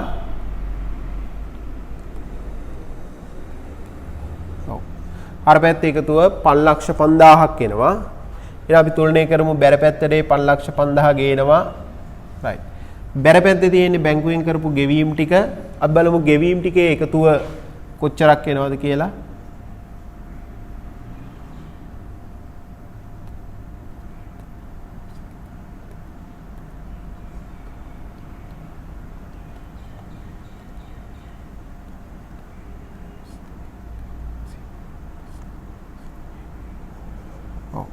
ගෙවීම් ටික එකතු වෙනවා ලක්ෂ 3ක්. එහෙමනම් 5,50,000ක් අපි ඔක්කොම බැංකුවේ තියෙනවා. ඒකෙන් ලක්ෂ 3ක් අපි වියදම් කරලා තියෙනවා. එහෙනම් ඒ අතර වෙනස ගත්තොත් 2,50,000ක් එනවා. ඒ කියන්නේ ජනවාරි මාසේ 31 වෙනිදා වෙනකොට අපි කියනවා අපේ බැංකුවේ සල්ලි 2,50,000ක් අපේ අතේ තියෙනවා කියලා කියනවා. කවුද මේ කියන්නේ? අපි ව්‍යාපාරයේ ඉඳන් අපි හදපු බැංකු ගිණුමෙන් අපි කියනවා බැංකුවේ 2,50,000ක් සල්ලි තියෙනවා කියලා කියනවා. දැන් මම ඔයාලට පාඩම පටන් ගද්දී අර මුලදී කිව්වා වගේ අපි මේ කරපු සෑම ගනුදෙනුවක්ම බැංකුව හරහා කරපු හින්දා බැංකුවත් මොකද කරලා තියෙන්නේ අපේ ව්‍යාපාරයේ නමින් එයත් එහෙ ඉඳන් හදලා තියෙනවා ගිණුම. එහෙනම් එයායි හදන ගිණුමට අපි මාසයක් අවසානයේදී ඒක අපිට විස්තරාත්මකව එවන හින්දා ඒකට අපි කිව්වා මොකද්ද බැංකු ප්‍රකාශනය කියලා කිව්වා. එහෙමනම් ඔයාලට නැවත මතක් කරොත් අපි බැංකුවේ මුදල් තැන්පත් කරන්න ඒ සල්ලි බැංකුව බාර ගන්නවා අපි තැන්පත් කරනවා. චෙක් තැන්පත් කිරීමත් එහෙමයි. ඒ කියන්නේ අපේ වත්කම් වැඩි වෙන හින්දා අපි හර කරනකොට ඔයාලට මතක ඇති බැංකුව බැර කරේ. ඒ වගේම අපේ ගිණුමින් අපි වියදම් කරන්න අපේ ගිණුමේ සල්ලි අඩු වෙන හින්දා අපි ඒකට කිව්වා අපේ වත්කම් අඩු වෙනවා. එහෙනම් ඒ වත්කම් අඩු වෙනවත් එක්කම බැංකුව ඒවට ගෙවීම් කරනකොට එයාගේ වගකීම අඩු වෙන හින්දා එයා මොකද කරේ හර කරා. ඒතර අපේ අපේ වත්කම් අඩු වෙන හින්දා අපි බැර කරාට බැංකුවේ වගකීම් අඩු වෙනකොට බැංකුව මොකද කරේ හර කරා. එහෙනම් බලන්න ඔයාලගේ ඔය ටියුට් එකේ ඔය මං දීලා තියෙන මුදල් පොතේ පාතින් තියෙනවා ලංකා බැංකුව අරුණගේ 2011 ජනවාරි මාසයේ ගනුදෙනු දක්වමින් එව් මාසික බැංකු ප්‍රකාශනයේ පහත දැක්වේ කියලා කියනවා. ඔව් ඒකේ බලන්න. දිනය විස්තරය හරතීරුවක් බැරතීරුවක් ශේෂ තීරුවක් තියෙනවා. එහෙනම් බැංකුව මෙන්න මේ විදිහට තමයි මේ අදාළ ගිණුම් ටික හදලා අපිට මාසයක් අවසානයේ එවන්නේ. එහෙනම් මෙතෙන්දි විශේෂයෙන් මතක තියාගන්න අපි හර කරලා තියෙනවා බැංකුව මොකද කරලා තියෙන්නේ මෙන්න මේ බැරතීරුවේ දාලා තියෙන්නේ. අපි හර කරපුවා අපි බැර කරපුවා බැංකුව කොහෙද දාලා තියෙන්නේ හරතීරුවේ. එහෙනම් අපි ඉස්සෙල්ලා මතක් කරගත්තොත් කියපු කතාව අපි මුදල් චෙක් බැංකුවේ තැන්පත් කරනකොට වත්කම් වැඩි වෙන හින්දා අපි හර කරා අපි ඒව බැංකුවට ගිහින් දුන්නාම අපි ඉල්ලන ඕන වෙලාවක දෙන්න ඕනේ. ඒ කියන්නේ එයාගේ වගකීමක් හින්දා එයා බැර කරා. ඒ වගේම අපි මේ බැංකු ගිණුමෙන් ගෙවීම් කරනකොට අපේ වත්කම අඩු වෙන හින්දා අපි බැර කරා. එහෙනම් අපේ ගිණුමේ සල්ලි එන්න අඩු වෙනකොට බැංකුව අපිට දෙන්න තියෙන මුදල් ප්‍රමාණය අඩු වෙන හින්දා එයාගේ වගකීමත් අඩු වෙන හින්දා එයා මොකද කරේ හර කරා. එහෙනම් අපි හර කරන හැම ගනුදෙනුවක්ම බැංකුව බැර කරනවා. අපි බැර කරන සෑම ගනුදෙනුවක්ම බැංකුව හර කරනවා. රයිට් දැන් බලන්න බැංකුවත් මොකද කරේ? ඔන්න මාසයේ අවසානයේදී එවනවා බැංකු ප්‍රකාශනයක් එවනවා. ඒ බැංකු ප්‍රකාශනයේ එයා මොකද කරලා තියෙන්නේ? තුලනය කිරීම වෙනුවට මේ හරබැරත් එක්කම අනිත් පැත්තෙන් තීරුවක් ගන්නවා. ඒ වෙලේම ශේෂය හදාගන්න ශේෂ තීරුව. ඒ කියන්නේ බැලන්ස් කොලම් එකක් ගන්නවා. රයිට්. එහෙනම් බලන්න මේ බැලන්ස් කොලම් එකේ ශේෂ තීරුවේ අවසානයේම ගිහිල්ලා ජනවාරි 31 න් පස්සේ අන්තිම ගනුදෙනුවෙන් පස්සේ බලන්න තියෙන ශේෂය කීයද කියලා බලන්න. රයිට්. එනවා වලට පේරති ඒකේ තියෙන අවසාන ශේෂය ජනවාරි මාසේ 31 වෙනකොට බැංකුව කියනවා ගිණුමේ සල්ලි තියෙනවලු 2,38,850. හැබැයි අපි කියන්නේ කීයද? 2,50,000යි. බැංකුව කියනවා 2,38,850ක් තියෙනවා. අන්න එහෙනම් මතක තියාගන්න ඕනෑම අවස්ථාවක අපි ව්‍යාපාරයේ හදන බැංකු ගිණුමේ අවසාන ශේෂයයි බැංකුව අපි වෙනුවෙන් හදන බැංකු ප්‍රකාශනයේ තියෙන අවසාන ශේෂයයි මේ දෙක අසමාන වෙන්න පුළුවන් ප්‍රායෝගිකව ව්‍යාපාර වැඩ කරනකොට. එහෙනම් මේ දෙක අසමාන වුණොත් අපි බැංකුව සහ අපි අතර ගැටුම් ඇති කරගන්නේ නැහැ. එහෙනම් අපි මොකද්ද කරන්නේ? අපි කියන 2,50,000ක ශේෂය බැංකුව කියනවා නම් 2,38,850 කියලා අපි බලන්නේ මොකද්ද? මේ දෙක අතර වෙනසට මොකද්ද බලපාන හේතුව? එහෙනම් අපි මෙන්න මේ බැංකු සැසඳුම් කියන අවස්ථාව සිදු කරන්නේ මොකක් සඳහාද? අපේ බැංකු ගිණුමේ අවසාන ශේෂයත් බැංකු ප්‍රකාශනයේ අවසාන ශේෂයත් අතර වෙනසක් තියෙනකොට මේ වෙනසට බලපාන හේතු හොයලා ඒ හේතු දක්වමින් හදන ප්‍රකාශනයට තමයි අපි කියන්නේ බැංකු සැසඳුම් ප්‍රකාශනය කියලා කියන්නේ. එහෙනම් ඔයාලට දැන් පැහැදිලි ඇති බැංකු සැසඳුම් ප්‍රකාශනයක් තුලින් බලාපොරොත්තු වෙන්නේ මොකද්ද? ඇයි අපි ඒක හදන්නේ? එහෙනම් මොකද්ද හේතුව? යම් නිශ්චිත දිනයකට ඒ කියන්නේ යම් කාල පරිච්ඡේදයක් අවසානයේ ව්‍යාපාරයේ පිළියෙල කරන බැංකු ගිණුමේ අවසාන ශේෂයත් බැංකුව හදන බැංකු ප්‍රකාශනයේ අවසාන ශේෂයත් අතර වෙනසක් තියෙනකොට මේ වෙනසට හේතු හොයලා ගන්න එකට අපි කියනවා හදන ප්‍රකාශනයේට බැංකු සැසඳුම් ප්‍රකාශනය කියලා කියනවා. එහෙනම් දැන් ඔයාලට පැහැදිලි ඇති බැංකු සැසඳුම් ප්‍රකාශනයක් ඇයි අපි හැදුවේ? හරි. දැන් අපි ඔක ඕමම තියලා right ටියුට් එකේ පළවෙනි පිටුවට එන්න. හරි. බලන්න පළවෙනි පිටුවේ කියනවා බැංකු සැසඳුම් ප්‍රකාශන. ඔව් ඒකේ උඩ තියෙන සටහන් ටික ඔයාලා කියව ගන්න. බලන්න කියන්නේ වාණිජ්‍ය බැංකුවක් සමග ජංගම ගිණුමක් පවත්වාගෙන යන පුද්ගලයෙකු හෝ ආයතනයක් එම ගිණුම හා සම්බන්ධ ගනුදෙනු සටහන් කිරීමට මුදල් පොතේ වෙනමම තීරුවක් හෝ වෙනමම මුදල් පොතක් පාවිච්චි කරනවලු. ඒ වගේම බැංකුව තැන්පත් කරන මුදල් හා චෙක්පත් වටිනාකම එම බැංකු තීරුවට හර කරනු ලබන අතර ගිණුම් හිමියා වෙනත් පාර්ශ්වවලට නිකුත් කරන චෙක්පත් හා බැංකුවෙන් මුදල් ආපසු ලබා ගැනීම නිකුත් කළ චෙක්පත්වල වටිනාකම එම බැංකු ගිණුමට බැර කරනවා කියලා කියන අපි මේ කියපු අවස්ථාව. ඊළඟ ඡේදයට ගියොත් අනික් අතට වාණිජ්‍ය බැංකුවද එක් එක් ජංගම ගිණුම් හිමියා වෙනුවෙන් වෙනමම බැංකු ගිණුමක් තම ගිණුම් පොත්වල පවත්වා ගන්නවා. යම් ගිණුම් හිමියෙකු තැන්පත් කරන මුදල් හා චෙක්පත් වලින් බැංකුව රැස් කළ මුදල්, ඒ කියන්නේ උපලබ්ධි වූ මුදල් අදාළ ගිණුම් හිමියාගේ ගිණුමට බැර. ඒ කියන්නේ බැංකුව අපිට එකතු කරනවා කියන්නේ බැර කරනවා. ලබන අතර ගිණුම් හිමියා නිකුත් කළ චෙක්පත් වෙනුවෙන් ගෙවීමද ඔහුගේ උපදෙස් අනුව ඔහු වෙනුවෙන් කළ වෙනත් ගෙවීමද ඔහුගේ ගිණුමට හර කරනවා කියලා කියනවා. රයිට්. එහෙනම් අපි දැන් බැලුවොත් පාතින් දීලා තියෙනවා මේ අනුව ගිණුම් හිමියා පිළියෙල කරන මුදල් පොතේ බැංකු තීරුවේ හෝ බැංකු ගිණුමේ සටහන් කරන ගනුදෙනුව බැංකුව විසින්ද යටින් ඉරක් ගහගන්න ප්‍රතිවිරුද්ධ ආකාරයට අදාළ ගිණුම් හිමියාගේ ගිණුමට සටහන් කරන බව පෙනේ. ඒ තවදුරටත් මෙසේ පැහැදිලි කළ හැකියි කියලා බලන ওই වගුවක් දීලා තියෙනවා බලමු. right. බලන්න මේ වගුවේ කියනවා මේම ගිණුම් හිමියා තම මුදල් පොතේ බැංකු තීරුවේ සටහන් කරන ආකාරය කියන්නේ මේක. අනිත් පැත්ත දකුණු අත පැත්ත වගුවේ බැංකුව විසින් තම ගිණුම් පොත්වල ජංගම ගිණුම් හිමියා වෙනුවෙන් විවෘත කර ඇති ගිණුම් සටහන් කරන ආකාරය කියන්නේ මෙන්න මේ අර ඉස්සලා පස්වෙනි පිටුවේ තිබ්බ බැංකු ප්‍රකාශනය තිබ්බ එක. හරි. බලමු අපි ගිණුම් හිමියා සටහන් කරන ආකාරය කියන්නේ වම් අත පැත්තේ පළවෙනි අවස්ථාව. බලන්න. බැංකුවේ මුදල් තැන්පත් කළ විට. ඒ කියන්නේ අපි බැංකුවේ සල්ලි තැන්පත් කරාට පස්සේ. ඔව්. අපි මොකද්ද කරන්නේ? අපි තැන්පත් කරපු ගමන්ම ඔයාලට දැන් දකින්න ඇති මුදල් තැන්පත් කරපු ගමන් මෙන්න අපි බැංකු ගිණුමට මොකද කරේ? හර කරා. බලන්න එනම් කියනවා වහාම බැංකු තීරුව හර කරනවා කියලා කියනවා. ඔව්. දැන් අපි හර කරගෙන ඉන්නවා. අපි හැබැයි මේ සල්ලි බැංකුවට ගිහින් දෙන්න ඕනේනේ. යන්න බැංකුව පැත්තට. ඒ කියන්නේ දකුණු අත පැත්තට. බලන්න බැංකුව මොකද්ද කරන්නේ? එයාට සල්ලි ටික අතට හම්බුණාට පස්සේ ඒ කියන්නේ ලැබුවාම ගිණුම් හිමියාගේ ගිණුමට බැර කරනවා. එහෙනම් අපි දාපු ගමන්ම මෙතන හර කරනවා. බැංකුව සල්ලි ටික අතට හම්බුණාට පස්සේ අපේ ගිණුමට බැර කරනවා.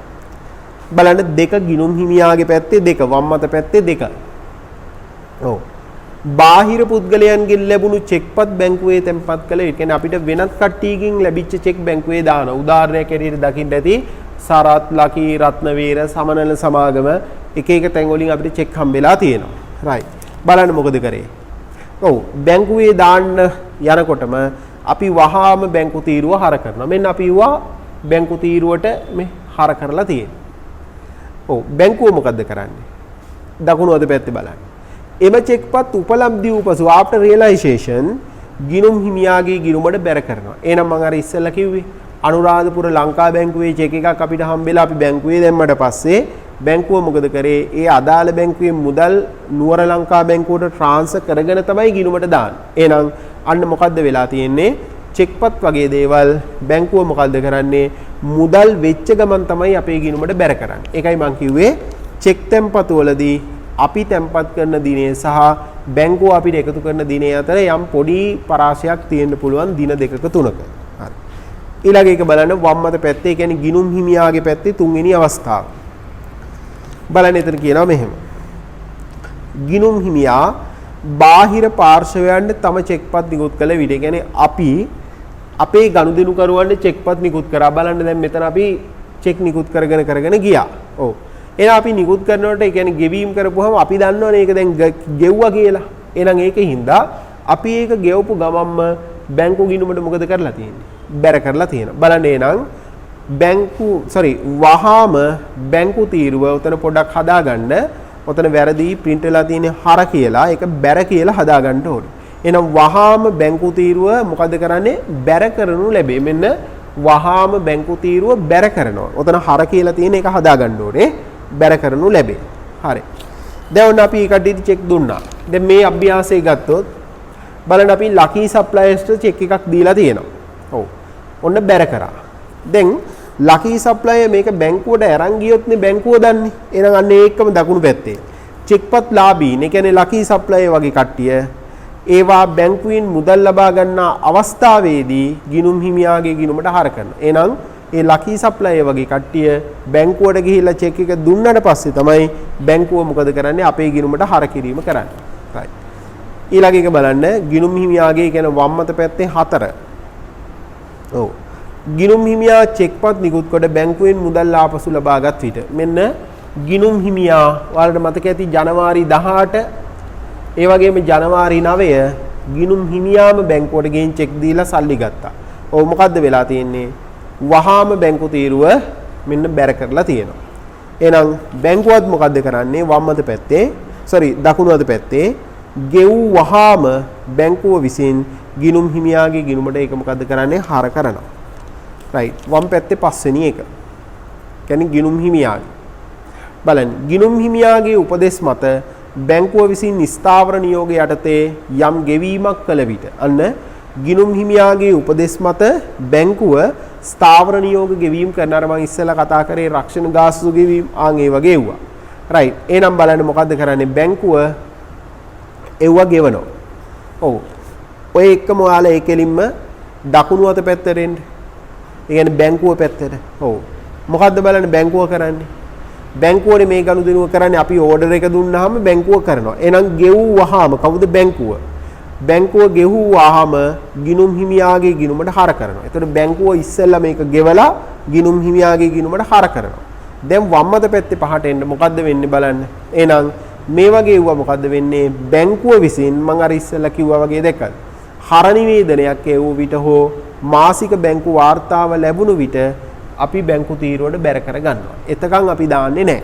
හරි. එහෙනම් ගිණුම් හිමියාගේ පැත්තේ 6.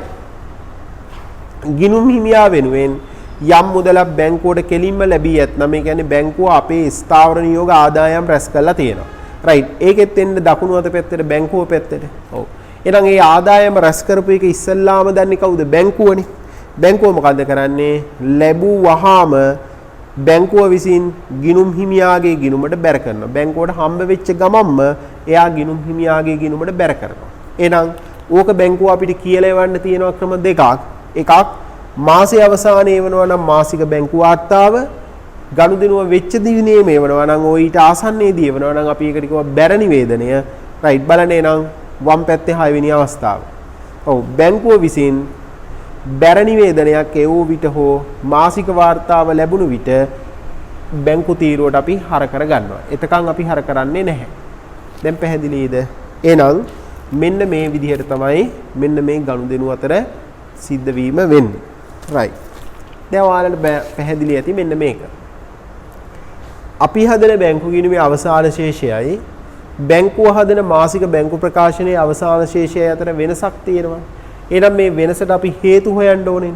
එහෙනම් බලමු මේ වෙනසට බලපාන හේතු ටිකක් තියෙනවා. අපි බලමු මේ හේතු ටික මොකක්ද කියලා බලමු. right. ඔයාලගේ ටියුට් එකේ අංක 2 පිටුවට පොඩ්ඩක් එන්න. ටියුට් එකේ අංක 2 පිටුව.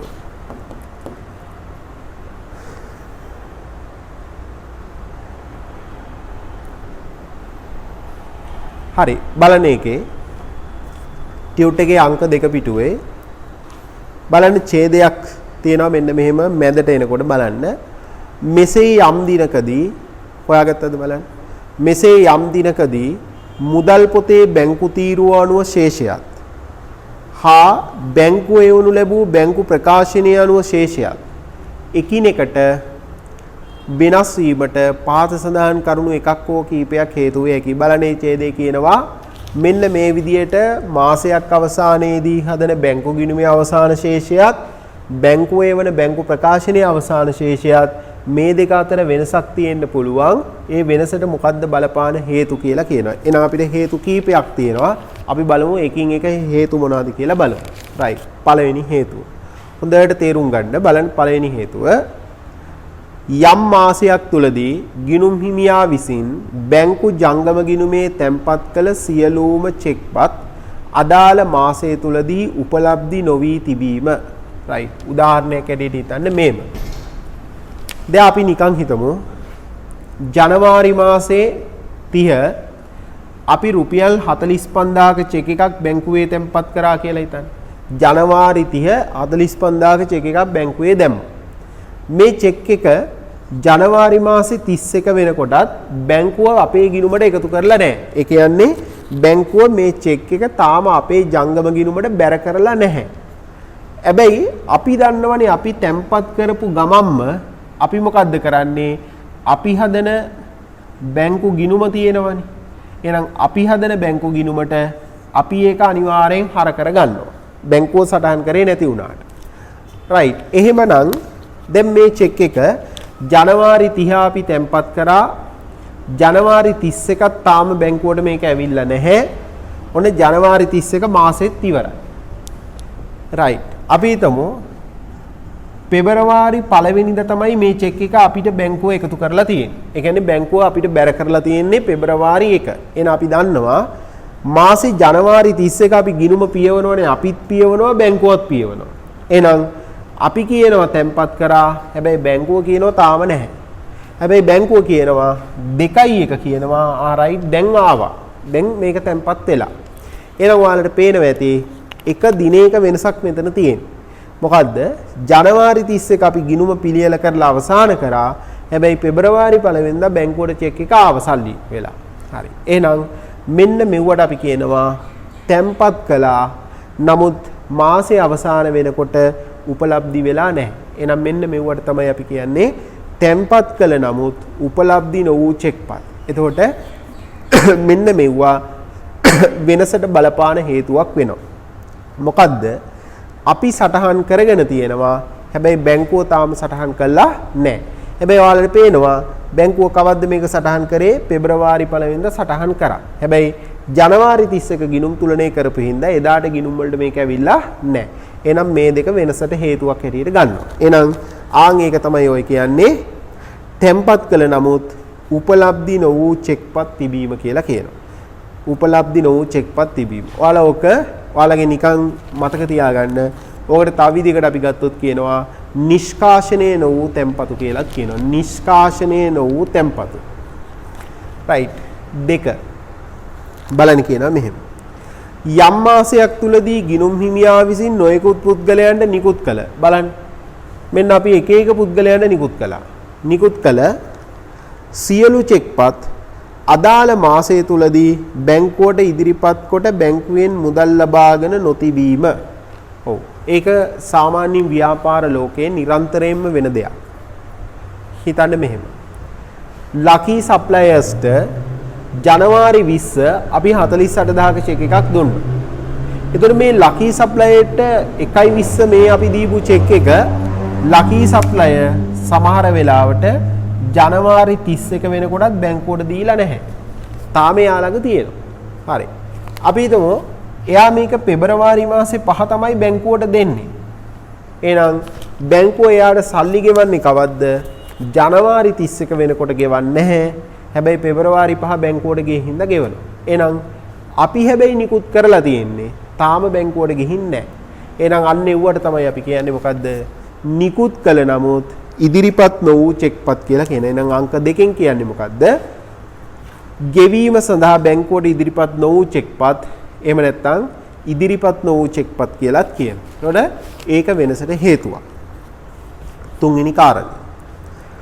ගිණුම් හිමියා තම මුදල් පොතේ කියන්නේ තමන්ගේ මෙන්න මේ කියන මුදල් පොත එහෙම නැත්නම් බැංකු තීරුව සටහන් නොකළ ගිණුම් හිමියාගේ උපදෙස් මත බැංකුව විසින් කළ ගෙවීම කියන්නේ ස්ථාවර නියෝග.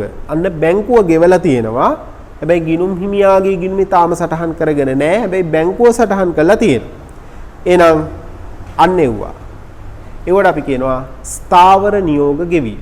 එහෙනම් ස්ථාවර නියෝග ගෙවීම බැංකුව ක්‍රියාත්මක කරලා ගෙවනවා. අපි හැබැයි සටහන් කරගෙන නැහැ. අපි සටහන් කරගන්නේ එක්ක බැංකු ප්‍රකාශනයෙන් ඕනේ නැත්නම් හර නිවේදනය එන්න ඕනේ. 4. ගිණුම් හිමියා තම මුදල් පොතේ ඒ කියන්නේ බැංකු තීරුවේ සටහන් නොකළ ඒ කියන්නේ අපි අපේ ගිණුමේ සටහන් කළා නැති බලන්න කියනවා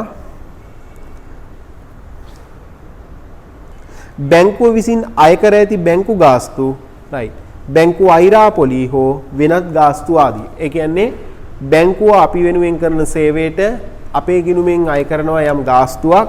ඒ වගේම අපේ ගිණුමේ සල්ලි නැතුව හිටියොත් ඒ ගනුදෙනු කිරීම මත ගන්නවා බැංකු අයිරාපොලියක්. අන්න ඒ වගේ වුණා බැංකුව අපෙන් අඩු කර ගන්නවා. හැබැයි අපි ඒක දන්නේ නැහැ කීයද කියලා. අපි දන්නේ බැංකු වාර්තාව ආවට පස්සේ එතකන් අපි සටහන් කළා නැහැ. ඒතකොට ඒකත් වෙනසට හේතුවක්. 5. ගිණුම් හිමියා තම මුදල් පොතේ කියන්නේ බැංකු තීරුවේ සටහන් කර නොමැති බැංකු ගිණුමට කෙලින්ම ලැබී ඇති ස්ථාවර තැන්පත් ගිණුම් පොලි ලාභාංශ හෝ වෙනත් මුදල් ලැබීම. ඒ කියන්නේ අපේ ගිණුමට බැංකුව බැර කරලා තියෙනවා. හැබැයි අපි තාම හර කරගෙන නැහැ.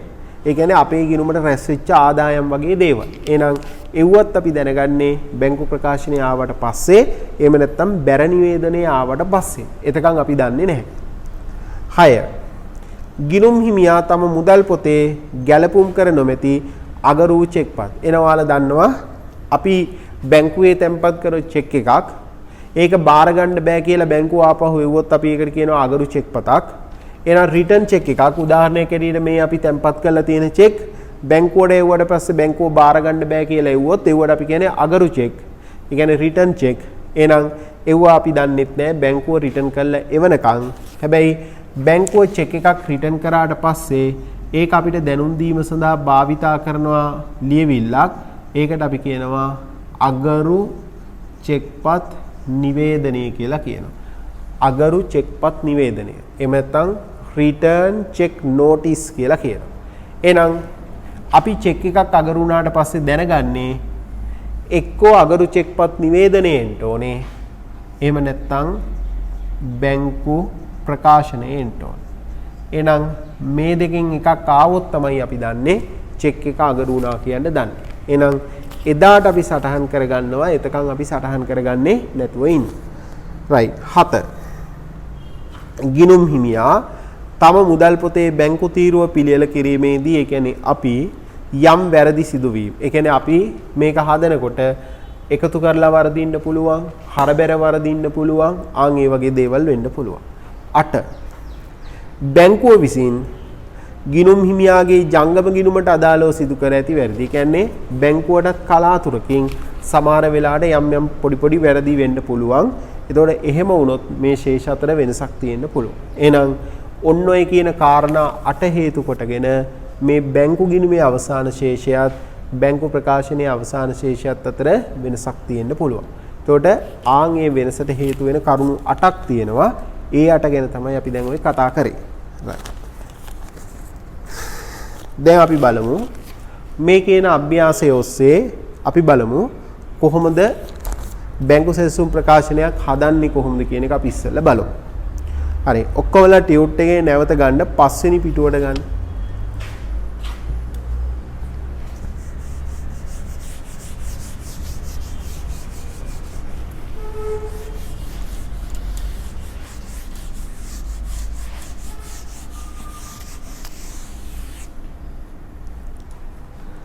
right දැන් බලන්න මේකේ ටියුට් එකේ 5 වෙනි පිටුවේ දැන් අපි මේ හදලා තියෙනවා මුදල් පොතේ බැංකු තීරුව හදලා තියෙනවා ඊට පස්සේ බැංකුව යපු බැංකු ප්‍රකාශනය ටියුට් එකේ දීලා තියෙනවා දැන් ඔයාලා මතක තියාගන්න බැංකු සැලසුම් ප්‍රකාශනයක් හදනකොට අපි ප්‍රධාන වශයෙන් කළ යුතු කාරණා කීපයක් තියෙනවා එකක් තමයි මෙන්න මේක දැන් අපි බලන්න ඕනේ අපිනේ ගනුදෙනුවේ ආරම්භක අවස්ථාව සිදු කරන්නේ චෙක් නිකුත් කරන්නේ සල්ලි දාන්න තීරණය කරන්නේ චෙක් තැන්පත් කරන්න තීරණය කරන්නේ සියල්ල අපි. ඒතර අපි තමයි ගනුදෙනුව සාමාන්‍යයෙන් ආරම්භක අවස්ථාව.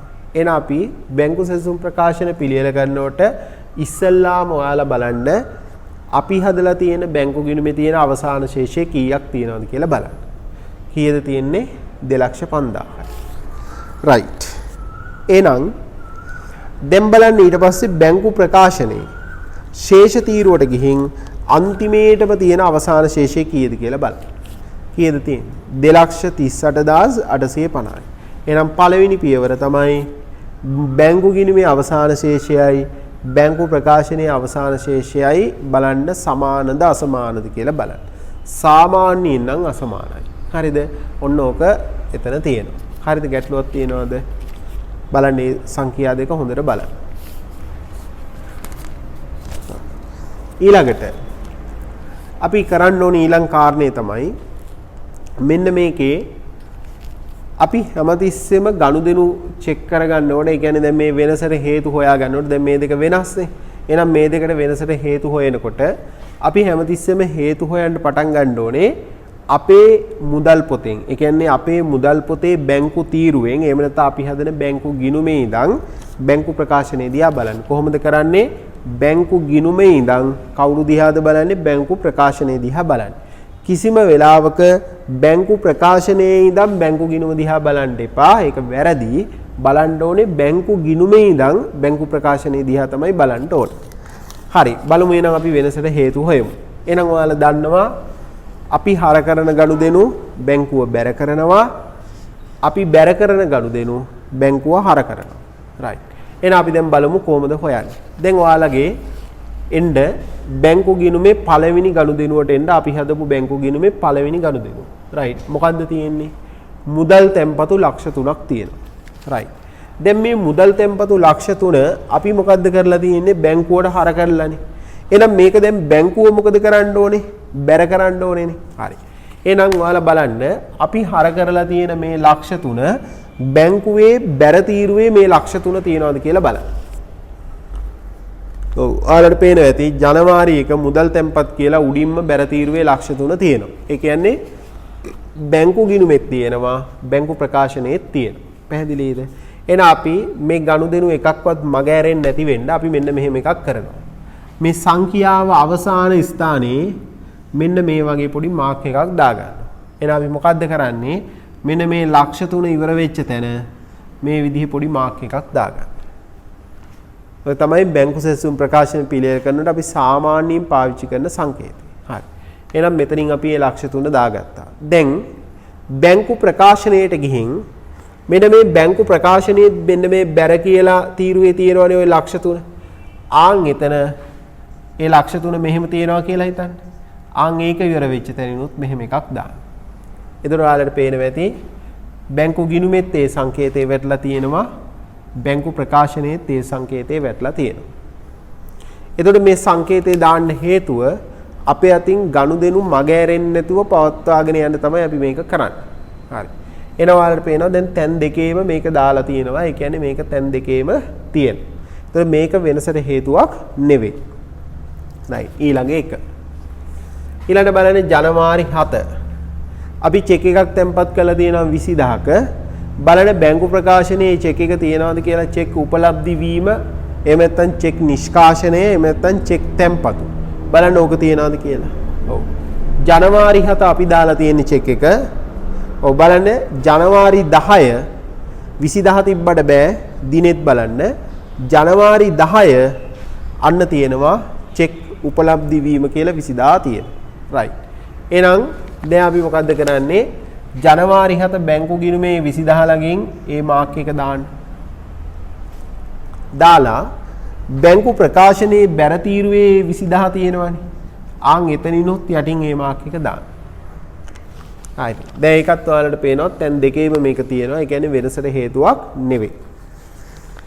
ඊළඟ එක බලන්න තියෙනවා ජනවාරි 12 චෙක් තැන්පතුවක් තියෙනවා ලකීගෙන් හම්බෙච්ච 10000ක් තියෙනවා. right. බලන්න මේ 10000 බැංකු ගිණුමේ තියෙනවා. දැන් එන්න බැංකු ප්‍රකාශනයේට. බැංකු ප්‍රකාශනයේට ඇවිල්ලා බලන්න බැර තීරුවේ 10000 තියෙනවද කියලා බලන්න හොඳට. බැංකු ප්‍රකාශනයේ බැර තීරුවේ 10000 තියෙනවද බලන්න. ඔව් එතන නැහැ. right. එහෙනම් මේ සංකේතය දාගත්තේ අපි මගහැරීම වළක්වන්නනේ. හරි. එහෙනම් මෙන්න මෙතන බැංකු ගිණුමේ 10000 තියෙන තැන සංකේතය දාන්න. බැංකු ගිණුමේ 10000 තියෙන තැන සංකේතය දාන්න. හරි. දැන් ඔයාලට පේනවා බැංකු ප්‍රකාශනයක නැහැනේ. එහෙනම් බැංකු ගිණුමේ තිබ්බට බැංකු ප්‍රකාශනයේ නැහැ. එහෙනම් දැන් අන්න මේක වෙනසට හේතුවක්. හේතුව බැංකු ගිණුමේ තියෙනවා බැංකු ප්‍රකාශනයේ නැහැ. එහෙනම් වෙනසට හේතුවක්. බලමු මොකද්ද මේ හේතුව. අපි චෙක් එක බැංකුවේ තැන්පත් කළා. හැබැයි බැංකු ප්‍රකාශනයේ නැහැ. ඒ කියන්නේ බැර වෙලා නැහැ. එහෙනම් අපි ඒවට කිව්වා මොකද්ද?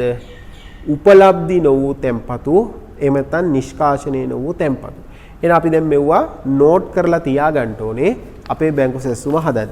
බලන්න ওই ටියුට් එකේ 6 වෙනි පිටුවට එන්න. 6 වෙනි පිටුව. ඔව් මේ පළවෙනි අභ්‍යාසයේ මම ඔය ඔක්කොම පැහැදිලිව ටියුට් එකේ දාලා තියෙනවා. බලන්න 6 වෙනි එකේ බලන්න උඩින්ම තියෙනවා මෙන්න මෙහෙම. ඡේද දෙකකට පස්සේ තියෙනවා මෙහෙම එක අරුණ ජනවාරි මාසයේදී තැන්පත් කළත් එම මාසයේ තුලදී උපලබ්ධි වී නැති චෙක්පත් එහෙම නැත්නම් තැන්පත් කළ නමුත් උපලබ්ධි නො වූ චෙක්පත් කියලා එකක් තියෙනවා. එහෙනම් අන්න එතන ඔයාලා දැන් මෙන්න මෙහෙම ලියා ගන්න. මෙන්න මේ 10000 චෙක් එක තියෙනවනේ. මේ 10000 චෙක් එක තැන්පත් කරපු දිනේ ලියා ගන්න ඉස්සෙල්ලා. ජනවාරි 12. ඒ ටියුට් එකේ එතනින් ලියන්න. ජනවාරි 12. ඊට පස්සේ ඒකට ඉස්සරහෙන් ලියාගන්න චෙක් තැන්පතු කියලා. ජනවාරි 12 චෙක් තැන්පතු කියලා ලියලා ඒ චෙක් එකේ වටිනාකම 10000 කියලා දාගන්න.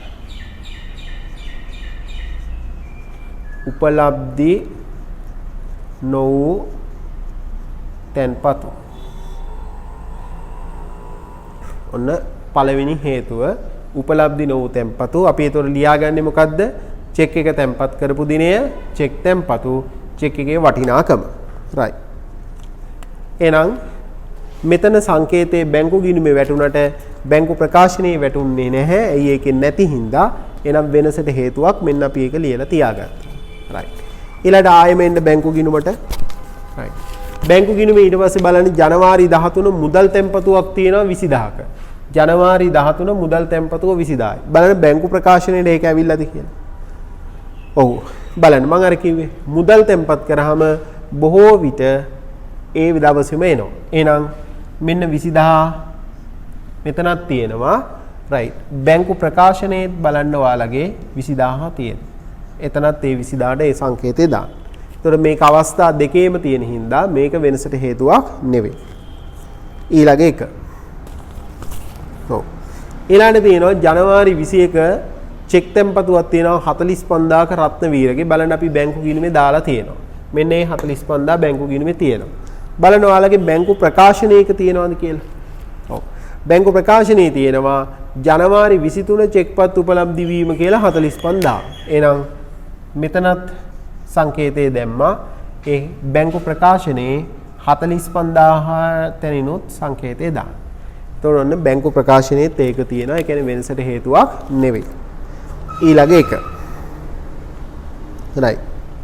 ඊළඟ එකේ බලන්න තියෙනවා ජනවාරි 28 චෙක් තැන්පතුවක් තියෙනවා 30000ක. බලන්න ඒක බැංකුවට ගිහින් තියෙනවද කියලා. චෙක් තැන්පතුවක් තියෙනවා 30000ක. ඔව්. බැංකු ප්‍රකාශනයේ බලන්නේ 30000 නැහැ. ඒ කියන්නේ මොකද්ද? අපි තැන්පත් කළා තාම බැංකුව අපිට බැර කරලා නැහැ. එහෙනම් මොකද්ද? උපලබ්ධි නො වූ තැන්පතුවක්. මෙන්න එහෙනම් තව වෙනසට හේතුවක් අර උපලබ්ධි නො වූ තැන්පතු එතනම යටින් ජනවාරි 28 චෙක් තැන්පතු 30000යි. ජනවාරි 28 චෙක් තැන්පතු 30000යි. ඔන්න ඒකත් වෙනසට හේතුවක්. එහෙනම් අපි මගහැරෙන එක වළක්වන්න දාන හින්දා මේ 30000 ළඟින් දාගන්න බැංකු ගිණුමේ. හැබැයි බැංකු ප්‍රකාශනයක නැහැ. ඒකෙන්ද මෙන්න වෙනසට හේතුවක් හැටියට අරගෙන තියෙනවා. right. ඊළඟ එක. ඊළඟට තියෙනවා ජනවාරි 30 මුදල් තැන්පතුවක් තියෙනවා 80000ක. බලන්න ඒක මෙතන තියෙනවා. බලන්න බැංකු ප්‍රකාශනයේත් ඒ 80000 තියෙනවද කියලා බලන්න. ඔව්. එහෙනම් බැංකු ගිණුමෙත් තියෙනවා. බැංකු ප්‍රකාශනයේත් ඒ 80000 තියෙනවා. එහෙනම් ඒක දැන් වෙනසට හේතුවක් නෙවෙයි. දැන් ඔයාලගේ හොඳට බලන්න මේව. බැංකු ගිණුමේ සෑම ගනුදෙනුවකටම බලන්න සංකේතය වැටලා තියෙනවා. කියන්නේ එකක්වත් අපේ අතින් මගහැරිලා නැහැ. එහෙනම් අපි මේකත් එක්ක කොහෙද බැලුවේ? බැංකු ප්‍රකාශනයේ. එහෙනම් බැංකු ප්‍රකාශනයේත් බලන්න බැර තීරුවේ තියෙන සෑම සංඛ්‍යාවකටම ඒ අදාළ සංකේතය වැටලා තියෙනවාද කියලා බලන්න. ඔව්. ඒ කියන්නේ එතකොට බැංකු තීරුවේ හර තීරුවයි බැංකු ප්‍රකාශනයේ බැර තීරුවයි අපි චෙක් කරලා ඉවරයි. දැන් පැහැදිලිද? එතකොට ඔන්න ඔතෙන් දෙනකන් අන්නේ ටික බලන්න. ඊළඟට අපි යනවා බැංකු ගිණුමේ බැර පැත්ත බැංකු ප්‍රකාශනයේ කොයි පැත්තත් එක්කද බලන්නේ? හර පැත්තත් එක්ක.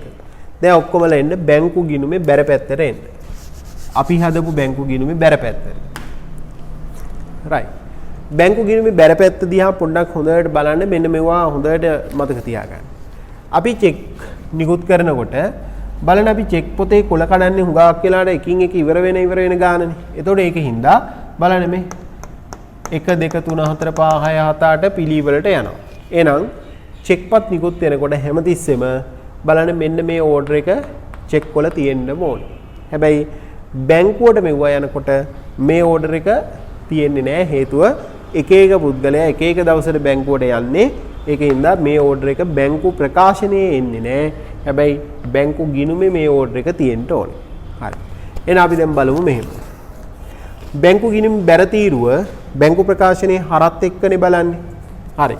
එහෙනම් බැංකු ගිණුමේ බැර තීරුවේ බලන්න පළවෙනි එක 285.21 චෙක් එක ජනවාරි 2 අපි නිකුත් කරලා තියෙනවා. ඔව්. බලන්න බැංකුවට මේ චෙක් එක ඇවිල්ලා තියෙනවද කියලා බලන්න. ඔව්. අපි ජනවාරි 2 නිකුත් කරලා තියෙන්නේ. හැබැයි බැංකුවට ඒක ඇවිල්ලා තියෙනවා. බලන්න 285 කියන මුල් ටික නැතුව අර 0.21 ඒ විදිහට ගහලා තියෙනවා. ඒක ලේසියට ඒ ගහලා තියෙන්නේ. රයිට් ගෙවීම 40000 තියෙනවා. එහෙනම් බැංකු ගිණුමේ 40000 ඉවර වෙච්ච තැනින් අර ඉස්සෙල්ලා විදිහටම සංකේතය දාන්න. ඒ වගේම බැංකු ප්‍රකාශනයේ ඒ 40000 ඉවර වෙච්ච තැනින් ඒ සංකේතයම දාන්න. එහෙනම් බැංකු ගිණුමෙත් තියෙනවා බැංකු ප්‍රකාශනයේත් තියෙනවා. ඒ කියන්නේ වෙනසට හේතුවක් නෙවෙයි. ඊළඟ එක. බැංකු ගිණුම බලන්න දෙවෙනි චෙක් එක 50000. ඒක බලන්න අපි නිකුත් කරලා තියෙන්නේ 4. බලන්න බැංකුවට ඇවිල්ලා තියෙන එක 7 වෙනිදා. රයිට්. කොහොම හරි කමන්නේ බැංකුවට ගිහිල්ලා තියෙන්නේ. එහෙනම් බැංකු ප්‍රකාශනයේ බැංකු ගිණුමේ 50000ට යටින් දැම්ම සංකේතය බැංකු ප්‍රකාශනයට ඇවිල්ලා ඒකෙත් ඒ සංකේතය දාන්න. ඊළඟට තියෙනවා ජනවාරි 9 මුදල් ගැනීමක් තියෙනවා 70000ක. බලන්න ඒක බැංකුවට ඇවිල්ලා තියෙනවද කියලා. ඔව් ඒක එදාම ඇවිල්ලා තියෙනවා. එහෙනම් බැංකු ගිණුමේත් 70000ට යටින් සංකේතය දාන්න. බැංකු ප්‍රකාශනයේත් 70000ට යටින් සංකේතය දාන්න. ඊළඟ එක. ලයිට් බිල ගෙවලා තියෙනවා චෙක් අංකයෙන් 9500ක්. බලන්න ඒක ඇවිල්ලා තියෙනවද කියලා. ඔව්. බැංකු ගිණුමේ තියෙනවා. හැබැයි බැංකුවට තාම ගිහින් නැහැ. එහෙනම් අපි ලයිට් බිල ගෙවුවා කියන්නේ අපි දීලානේ චෙක් එක එළියට දීලානේ. නිකුත් කරා. හැබැයි තාම බැංකුවට ඇවිල්ලා නැහැ. එහෙනම් අපි ඒකට කිව්වා නිකුත් කළ නමුත් මොකද්ද ඉදිරිපත් නොවූ චෙක්පත්. එහෙනම් එයා පැත්තේ බලන්න මම දීලා තියෙනවා අංක 2. අරුණ නිකුත් කළත් චෙක්පත් ලාභීන් බැංකුවෙන් මුදල් ලබාගෙන නැති චෙක්පත්. ඒ කියන්නේ ගෙවීම සඳහා ඉදිරිපත් වී නැති චෙක්පත්. එහෙනම් අංක 2 තමයි ඉදිරිපත් නොවූ චෙක්පත්. ඉදිරිපත් නොවූ චෙක්පත්. හරි. එහෙනම් අපි බැංකු ගිණුමේ තියෙනවනේ චෙක් එක දීපු දිනේ. එහෙනම් ලියාගන්න 1/17. ඔව්. චෙක් එකේ අංකය ඒ වගේම අදාළ වියදම දෙකම තියෙනවා. ඒකින්ද අපි චෙක් අංකය විතරක් ගත්තා නම් ඇති. චෙක් අංක බලන්න 285.24 285.24 වටිනාකම ලියාගන්න 9500යි. වටිනාකම 9500. ඔව් වියදමයි අංකේ දෙකම තියෙනකොට අපි අංකේ විතරක් ගත්තා නම් ඇති. අංකේ නැතුව තිබ්බනම් විදුලිය කියලා ලිව්වා නම් ඒත් ඇති. එහෙනම් ඒ බැංකු ගිණුමේ 9500ට සංකේතය දාන්න. හැබැයි ඒක බැංකු ප්‍රකාශනයේ ආවේ නැහැ. ඒ කියන්නේ වෙනසක්. එහෙනම් මෙන්න අපි හේතුව ලියලා තියෙනවා. right. ඊළඟ එක 31000ක් අපි මුදල් ආපහු අරන් තියෙනවා. බලන්න බැංකු ප්‍රකාශනයේ 31000 තියෙනවද කියලා බලන්න. ඔව් ඒක තියෙනවා. එහෙනම් සංකේතය බැංකු ගිණුමෙත් දාන්න. බැංකු ප්‍රකාශනයේත් දාන්න. තොර ඒක වෙනසට හේතුවක් නෙවෙයි. ඊළඟ එක 48000. බලන්න ඒක බැංකුවේ තියෙනවද කියලා. ලකී සප්ලයියට දීපු 48000. රයිට් ඒක බැංකුවේ නැහැ. ඒ කියන්නේ මොකද්ද? ඉදිරිපත් නොවූ චෙක් පතක්. එහෙනම් ලියන්න ඒකෙත් ජනවාරි 20 රයිට්. චෙක් අංකය 285.26 48000යි. ඒකත් ඉදිරිපත් නොවූ චෙක් එකක්. ඒ කියන්නේ වෙනසකට හේතුවක්. එහෙනම් මේ 48000 ළඟින් සංකේතය දාන්න. ඒ වගේම බැංකු ප්‍රකාශනයේ ඒක නෑ. එහෙනම් ඒක වෙනසට හේතුවක්. රයිට්. ඊළඟ එක. රුවන් සමාගමට 33000ක් දීලා තියෙනවා. බලන්න මේ චෙක් එක ගිහින් තියනවද කියලා 7 කියන චෙක් එක. ඔව් ඒක ගිහින් තියෙන්නේ. එහෙනම් බැංකු ගිණුමෙත් ඒ 33000ට දාන්න. ඒ වගේම බැංකු ප්‍රකාශනයේත් ඒ 33000ට දාන්න. රයිට්. ඊට පස්සේ බලන්න ජනවාරි 31 ලංකාබෙල් සමාගමට දීලා තියෙනවා 18500ක චෙක් එකක්. රයිට්. බලන්න මේ 18500 චෙක් එක අපේ බැංකු ගිණුමේ තියෙනවා. බලන්න බැංකු ප්‍රකාශනයේට ඒක ඇවිල්ලා තියෙනවද කියලා. ඔව්. එහෙනම් බැංකු ගිණුමේ තියෙනවා සංකේතය දාන්න. හැබැයි බැංකු ප්‍රකාශනයේ නැහැ. එහෙනම් ඒකත් වෙනසට හේතුවක්. රයිට්. එහෙනම් අපි ඒකත් කියනවා ඉදිරිපත් නොවූ චෙක්පත්. ඒ කියන්නේ ජනවාරි 31 චෙක් අංකය දාන්න 285.28 right. වටිනාකම 18500යි. වටිනාකම 18500. right. එතකොට ඒකත් අපේ බැංකු ප්‍රකාශනයේ නැහැ. දැන් ඔයාලගේ බලන්න හොඳට මෙහෙම. බැංකු ගිණුමේ සෑම සංඛ්‍යාවකටම බලන්න සංකේතේ වැටලා තියෙනවා. බලන්න. ශේෂයට එන්නේ නැහැ, ශේෂය අදාළ නැහැ. ඊටු ඔක්කොටම සංකේතේ වැටලා තියෙනවා. එහෙනම් ඕකත් එක්ක බැලුවේ බැංකු ප්‍රකාශනයේ හර තීරුවනේ. බලන්න බැංකු ප්‍රකාශනයේ හර තීරුවේ සංඛ්‍යා තියෙන තැන් වලට සංකේතේ වැටිලා නැතුව ඉතුරු වෙලා තියෙන මොන හරි තියෙනවා. ඔව් බලන්න තියෙනවා. බැංකුව අය කරපු ගාස්තුවක් තියෙනවා 2150. කන්න අපි ඉස්සෙල්ලා කිව්වේ බැංකුව ගාස්තු අය කරා එයා සටහන් කරනවා. හැබැයි අපි දාන්නේ හේතුව අපි ඒක දන්නේ නැහැ. අපි දැනගන්නේ මොකද්ද? මෙන්න මේ බැංකු ප්‍රකාශනයේ ආවට පස්සේ. එහෙනම් දැන් මේක වෙනසට හේතුවක්. එහෙනම් මේ වෙනසට හේතුව අපි සටහන් කරගමු. බලන්න මම අංක 3ට දීලා තියෙනවා. බලන්න ටියුට් එකේ 6 වෙනි පිටුවේ. ඔයාලා වෙනම ලියා ගන්න 6 වෙනි පිටුවේ. ඔව් බැංකුව අරුණගේ ජංගම ගිණුමට හර කර ඇතත් අරුණ තම මුදල් පොතේ සටහන් කර නැති අයිටම් කියලා දීලා තියෙනවා. එහෙනම් ඒකට ලියන්න අංක 3 right. ඒවට දින අවශ්‍ය නැහැ. නිකම්ම අදාළ නම විතරක් ලියුවාම ඇති. බැංකු ගාස්තු කියලා ලියුවාම ඇති. බැංකු ගාස්තු 2150යි. දින අවශ්‍ය නැහැ. දින අවශ්‍ය වෙන්නේ තැන්පතු වලට උපලබ්ධි නොවූ තැන්පතු සහ ඉදිරිපත් නොවූ චෙක්පත් වලට විතරයි අවශ්‍ය වෙන්නේ. අනිත් වට දින ගැනීමේ අවශ්‍යතාවයක් නැහැ. right. එතකොට ඔන්න දැන් අපි බලුවොත් බැංකු ගිණුම සහ බැංකු ප්‍රකාශනය කියන මේ දෙකේ වෙනසට හේතු සියල්ලම අපි හොයාගෙන ඉවරයි. right. හොඳට පොඩ්ඩක් විනාඩි 2ක් 3ක් මේ ටික ඔක්කොම හොඳට බලන්න එකින් එක පොඩ්ඩක් හොඳට බලන්න.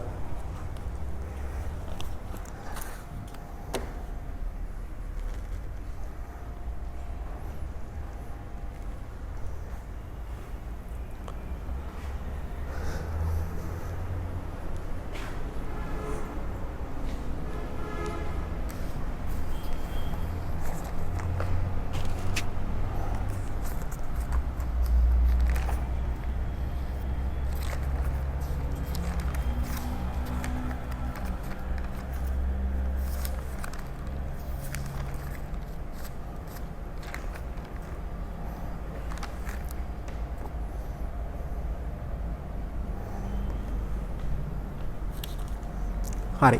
දැන් වෙනසට හේතුව අපි හොයාගෙන ඉවරුණාට පස්සේ ඊළඟට අපි මොකද්ද කරන්නේ? අපි මේ වෙනසට හේතු දක්වලා හදන්න ඕනේ ප්‍රකාශනයක්. ඒකට තමයි අපි කිව්වේ බැංකු සැසඳුම් ප්‍රකාශනය කියලා කිව්වේ. right. ඔයාලගේ උතන මොන හරි කොලයක් තියෙනවා නම් ඒකේ ලියා ගන්න බැංකු සැසඳුම් ප්‍රකාශනයක් යනු කියලා ලියා ගන්න.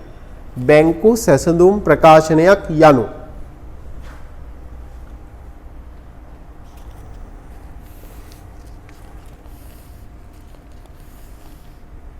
right. ලියන්න මෙහෙම ව්‍යාපාරයක යම් නිශ්චිත කාල පරිච්ඡේදයක් අවසානයේදී ව්‍යාපාරයක යම් නිශ්චිත කාල පරිච්ඡේදයක් අවසානයේදී බැංකු ගිණුමේ අවසාන ශේෂයත් මෙන්න මේ කියන විදිහට බැංකු ගිණුමේ අවසාන ශේෂයත් බැංකු ගිණුමේ අවසාන ශේෂයත්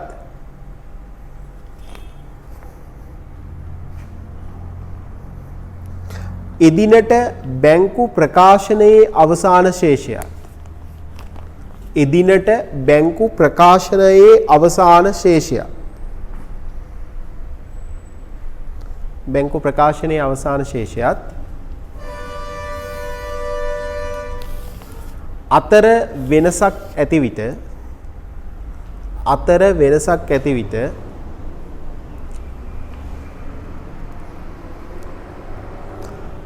එම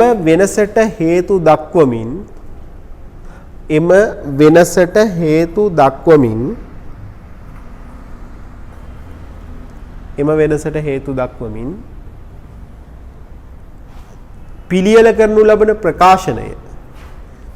පිළියෙල කරනු ලබන ප්‍රකාශනය පිළියෙල කරනු ලබන ප්‍රකාශනය බැංකු සැසඳුම් ප්‍රකාශනයයි. බැංකු සැසඳුම් ප්‍රකාශනයයි.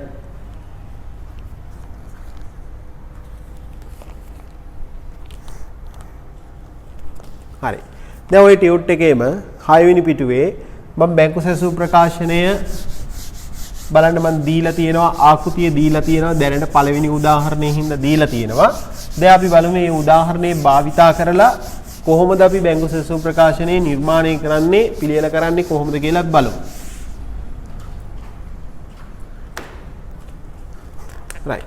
ඔයාලගේ ඔතන මොකක් හරි ළඟ තියෙන කොළයක් තියෙනවා නම් ඒකෙන් ඇඳගන්න මෙන්න මේ විදිහේ උඩින් රූල් තුනක් මේ විදිහට ඉඩ තියලා රූල් තුනක් ඉඩ තියලා පල්ලයට සාමාන්‍යයෙන් ඇඳගන්න රූල් 8ක් විතර වෙන එකක් මේ විදිහට ඇඳගන්න. උඩින් රූල් තුනක් ඉඩ තියලා පල්ලයට රූල් 8ක් විතර වෙන්න ඇඳගන්න.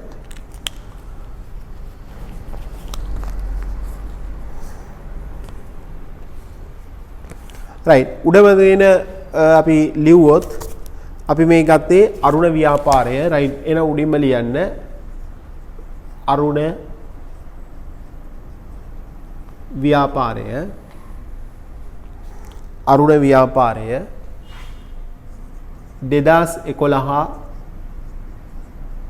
ජනවාරි 31 දිනට 2011 කාලය ලියන්නේ ජනවාරි 31 දිනට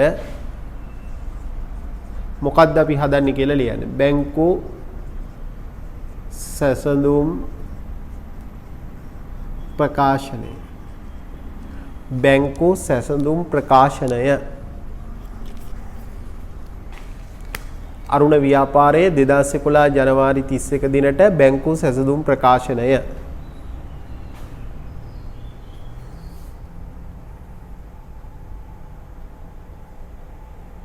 හරි. දැන් ඒකේ අපි උඩින්ම ලියන්න මේම බලන්න ওই ටියුට් එකෙත් මම දීලා තියෙනවා මුදල් පොත අනුව බැංකු ශේෂය right. ඒක අපි ලියුවොත් එහෙම ලියමු මෙන්න මේම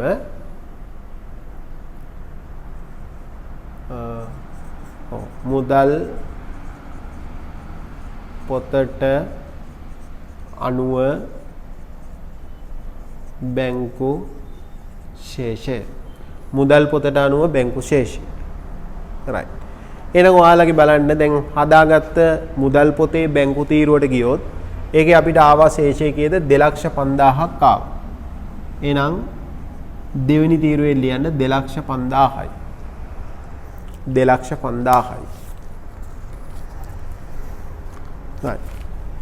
ඊට පස්සේ ඊට පාතින් ලියන්න එකතු කළා කියලා ලියන්න. එකතු කළා කියලා ලියලා සාමාන්‍යයෙන් රූල් 4ක් විතර පල්ලෙහාට ඉඩ තියන්න. right. ඊළඟ ලියන්න අඩු කළා කියලා. අඩු කළා. අඩු කළා කියලා ලියලා රූල් 4ක් විතර පල්ලෙහාට ඉඩ තියන්න. right. ඒකල්ලා දැන් අපි පෙන්වන්නේ මොකද්ද? මුදල් පොතේ බැංකු ශේෂයයි බැංකු ප්‍රකාශනයේ ශේෂයයි. එහෙනම් මෙතන යටින් ලියන්න මෙහෙම. බැංකු ප්‍රකාශනයට අනුව බැංකු ශේෂය කියලා ලියලා දෙවෙනි තීරුව වහන්න. බැංකු ප්‍රකාශනයට අනුව බැංකු ශේෂය කියලා ලියලා දෙවෙනි තීරුව වහන්න. බැංකු ප්‍රකාශනයට අනුව බැංකු ශේෂය right. දැන් හොඳට ආගන්න මෙතන සටහන් කරන විදිය මම ওই ටියුට් එකේ ඕකේ දාලා තියෙනවා. නමුත් අපි ඒක කටපාඩම් කරන්න බෑ. යන්න එපා. අපි මෙවුවා මේකට එකතු කරනවද අඩු කරනවද කියලා තීරණය කරන්නේ කොහොමද කියන එක හොඳට තේරුම් ගන්න. දැන් අපි නිකම් මෙතන බලන්න. මේ බැංකු ප්‍රකාශනය අනුව ශේෂය තියෙනවනේ. එතකොට ඔයාලට මතක ඇති බැංකු ප්‍රකාශනය අනුව ශේෂය බැංකු ප්‍රකාශනයේ අවසානයේදී තිබ්බේ මම මෙතනින් නිකල් ලියන්නම්. මේක ඇතුලේ ලියන්න එපා 2,38,850යි. මම මේක නිකන් මේ ලියලා තියෙන්නේ. 2,38,850ක් තමයි මෙතන තිබ්බේ. හැබැයි අපේ බැංකු ගිණුමේ තිබ්බේ කීයද 2,50,000යි. දැන් මේ දෙකේ වෙනස තමයි මේ පෙන්වන්න යන්නේ. මොකද්ද මේ දෙකේ වෙනසට බලපාපු හේතු? මෙන්න හොයාගෙන තියෙනවා. ඒක දැන් මේ දෙකට අපි දාන්න ඕනේ. එහෙනම් බලමු අපි කොහොමද දාන්නේ? එකතු කරනවද අඩු කරනවද කියලා තීරණය කරන්නේ කොහොමද? දැන් හොඳට ආගන්න මම මේ කියන එක. බලන්න මෙන්න මේ පළවෙනි එක. right. පළවෙනි එකේ මොකක්ද අපි කිව්වේ? උපලබ්ධි නො වූ තැන්පතු. එහෙමනම් උපලබ්ධි නො වූ තැන්පතු කියලා කිව්වේ මොකද්ද? ඔයාලට මතක ඇති. අපි හදපු මුදල් පොතේ හර කරලා තියෙනවා. හැබැයි බැංකු ප්‍රකාශනයේ මොනවද කරලා නැත්තේ? බැර කරලා නැහැ. එතකොට අපිට දැන් පේනවා මෙන්න මෙහෙම එකක්. මෙන්න මේ උපලබ්ධි නො වූ තැන්පතු කියන මේ දෙකේ එකතුව ගත්තොත් 40000 යිනේ මේ දෙක. එතකොට මේ දෙකම මුදල් පොතේ අපි හර කරලා තියෙන්නේ. එහෙනම් මුදල් පොතේ හර කරලා තියෙනවා කියන්නේ මේ ශේෂය ඇතුලේ මොකද්ද වෙලා තියෙන්නේ? ඇතුළත් වෙලා තියෙන්නේ. ඒ මුදල් පොත හර කරලා තියෙනවා කියන්නේ මුදල් පොත තුලනය කරාට පස්සේ ගත්ත ශේෂය නෙමෙයි. ඒතර මේක ඇතුලේ තියෙනවා. හැබැයි බැංකු ප්‍රකාශනයේ අපි දැක්ක මේක බැර වෙලා නැහැනේ. එහෙනම් බැංකු ප්‍රකාශනයේ මේ කියන 2,38,850 ඇතුලේ මේ කියන දෙක නැහැ. පැහැදිලි? right. එහෙනම් අපි දැන් මොකද්ද කරන්නේ?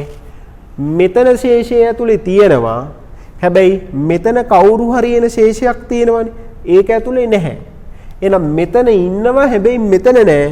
එහෙනම් මෙතන ඉන්න හින්දා අපි හොයාගෙන යන්නේ මෙතන එක්කෙනානේ. එහෙනම් මෙතන එක්කෙනාගෙන් මෙතන ශේෂය හොයන්න මේ ඇතුළත් වෙලා තියෙන එක මොකද්ද කරන්නේ? අඩු කරන්න ඕනේ. එහෙනම් සාමාන්‍යයෙන් මතක තියාගන්න උපලබ්ධි වෙලා නැති තැන්පතු හැම තිස්සෙම මොකද්ද කරන්නේ? අඩු කරනවා. එහෙනම් අපි මෙතනින් අපි ලියනවා උපලබ්ධි නො වූ තැන්පතු කියලා ලියනවා. උපලබ්ධි නො වූ තැන්පතු. right. එහෙනම් මොකද්ද කරේ? බැංකුවේ ශේෂය ඇතුලේ ඉන්නවා අපි හදපු ගිණුමේ. හැබැයි බැංකු ප්‍රකාශනයේ නැහැ. එතකොට අපි මෙතන එක්කෙනා ඇතුලේ ඉන්නවා. මෙතන ශේෂය ඇතුලේ නැහැනේ. එතකොට මෙයානේ අපි හොයන්නේ. එහෙනම් මෙතනින් මොකද්ද කරන්නේ? අඩු කරන්න ඕන.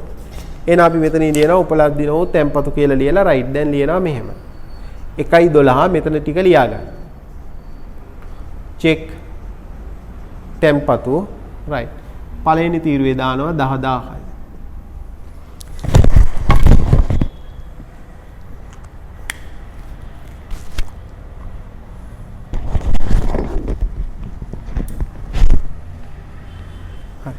ඊළඟට 1.28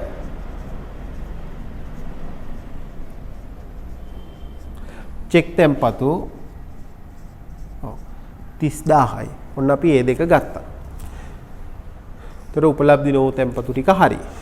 ඊළඟ එක ඉදිරිපත් නො වූ චෙක්පත්. right. දැන් බලමු. ඉදිරිපත් නො වූ චෙක්පත් කිව්වේ මොකද්ද? අපි හදපු මුදල් පොතේ මේ චෙක් තුනම ඔයාලා දැක්කා. මුදල් පොතේ බැංකු තීරුවේ මේ චෙක් තුනම මොකද්ද වෙලා තිබ්බේ? බැර වෙලා තිබ්බා. හැබැයි බැංකුවට මෙවුවා ගිහින් තිබ්බේ නැහැනේ. බැංකුවට ගියා නම් බැංකු ප්‍රකාශනයේ කොහෙද තියෙන්නේ? හර තීරුවේ. එහෙනම් හර තීරුවේ නැහැ. එහෙනම් අපි දන්නවා බැංකුවේ තාම මෙවුවා අඩු වෙලා නැහැ. පැහැදිලිද? right. එහෙමනම් දැන් මෙතන තියෙන්නේ අඩු වෙලානේ තියෙන්නේ. ඇයි? මුදල් පොතට බැර වෙලා කියන්නේ මේ තුන මේ ශේෂය ගන්නකොට ඒක ඉබේම අඩු වෙලා තියෙනවා. හැබැයි මෙතන ඉන්න ශේෂය ඇතුලේ ඒක අඩු වෙලා නැහැ. එහෙනම් මෙතන ඉන්න ශේෂය හැමතිස්සෙම වැඩියෙන් තියෙන්නේ හේතුව මේ තුන අඩු වෙලා නැති හින්දා. ඒතර අපි හොයාගෙන යන්නේ බැංකු ප්‍රකාශනයේ ශේෂයේ හින්දා මෙතනින් අඩු වෙලා තියෙන්නේ මෙතෙන්ට ඒක එකතු වෙලා හින්දා අපි මේක හොයාගෙන යනකොට මේකට ඉදිරිපත් නො වූ චෙක්පත් ටික මේකට මොකද්ද කරන්නේ? එකතු කරන්න ඕනේ. එහෙනම් ඉදිරිපත් නො වූ චෙක්පත් අපි හැමතිස්සෙම එකතු කිරීම කරන්න. ඉදිරිපත් නො වූ චෙක්පත් right. එහෙනම් අපි මෙතනින් ගත්තොත් එම මේ විස්තරේම ලියනවා. 1.17 චෙක් අංකය 285.24 9500යි ඊළඟට 1.20 චෙක් අංකය 285.26 48000යි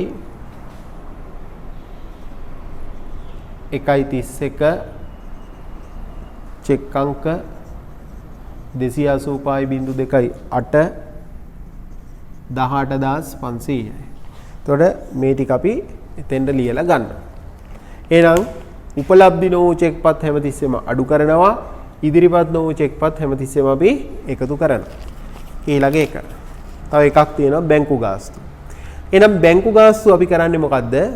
අපි දන්නවා මේ බැංකු ගාස්තු හොයාගත්තේ කොහෙන්ද? බැංකු ප්‍රකාශනයේ. බැංකු ප්‍රකාශනයේ දැනටමත් මොකද වෙලා තිබ්බේ? අඩු වෙලා තිබ්බා. හැබැයි මුදල් පොතට බැර වෙලා තිබ්බේ නෑනේ. ඒ කියන්නේ බැංකු ගිණුමේ මුදල් පොතේ බැංකු තීරුවට මේක තාම අඩු වෙලා නෑ. ඒ 2150 අඩු වෙලා නෑ. හැබැයි මෙතන බැංකු ප්‍රකාශනයේ ශේෂයෙන් ඒක අපි අඩු වෙලා තියෙන්නේ. මෙතන තියෙන්නේ වැඩියෙන්නේ. එහෙනම් මෙතන අඩු වෙලා හින්දා මේකෙන් අපි බැංකු ගාස්තු ටික මොකද්ද කරන්නේ? අඩු කරනවා. එහෙනම් අඩු කිරීම යටතේ ලියන්න බැංකු ගාස්තු. එතකොට ඒ වගේ වියදම් ඔක්කොම අපි අඩු කිරීම කරනවා. 2150යි. බැංකු ගාස්තු 2150යි. එහෙනම් ඒ ටිකත් හරි. දැන් මොකද්ද කරන්නේ? එකතු කිරීම ඉවර වෙච්ච තැනින් ඉරක් ගහලා මේ ටික එකතු අපි ගේනවා මෙතෙන්ට.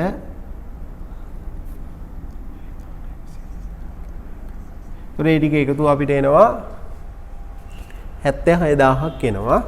එහෙනම් උඩ 2,50,000ට ඒ 76000 එකතු කරලා එතනම පල්ලෙහාට ගන්න. එතකොට 2,81,000යි. ඊට පස්සේ මෙතන මේ අඩු කිරීම ටික එකතුව මෙතෙන්ට ගේන්න කීයද කියලා. ඔව් අඩු කිරීම ටික එකතුව 42150යි. එහෙනම් 2,81,000න් 42150 අඩු කරලා එන උත්තරේ ගන්න මෙතෙන්ට.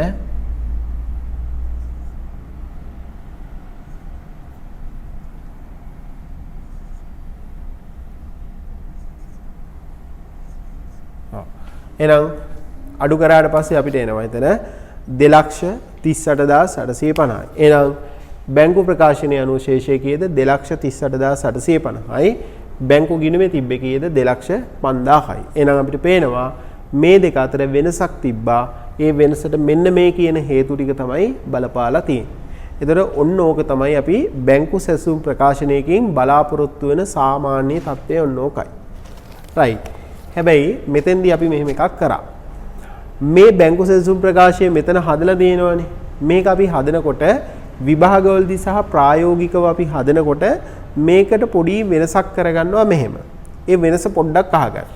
දැන් ඔයාලා මතක ඇති බැංකු ගිණුම දැක්කනේ අපි හදපු. බැංකු ප්‍රකාශනයක් දැක්කනේ බැංකුවේ යොපු. right. ඔය දෙක සංසන්දනය කරලා අපි හොයාගත්තනේ මෙන්න මේ වෙනසට හේතු. right. ඒ වෙනසට හේතු ටික පාවිච්චි කරලානේ අපි බැංකු සැසුම් ප්‍රකාශනය හැදුවේ. හරි. එහෙනම් අපි මෙන්න මෙතෙන්දි කරනවා මෙහෙම. සාමාන්‍යයෙන් අපි විභාගවලදී සහ මේ ප්‍රායෝගිකව මෙන්න මේ ක්‍රමයට බැංකු සැසුම් ප්‍රකාශන පිළියෙල කරන්නේ නැහැ අපි. දැන් වර්තමානයේ පිළියෙල කරන්නේ නැහැ.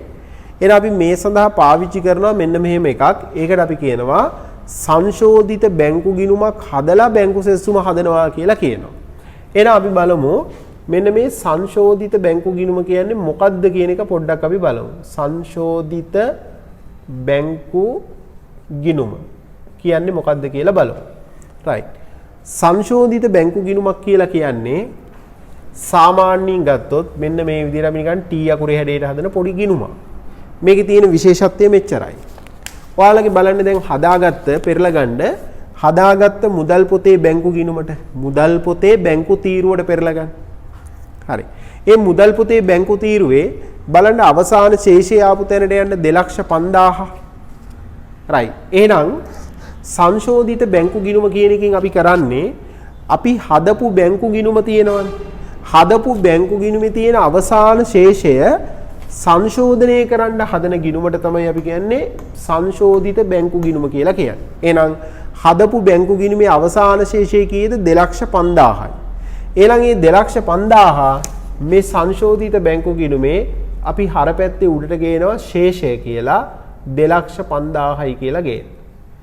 සංශෝධිත බැංකු ගිණුමට ශේෂය ගන්නෙ කොතනින්ද?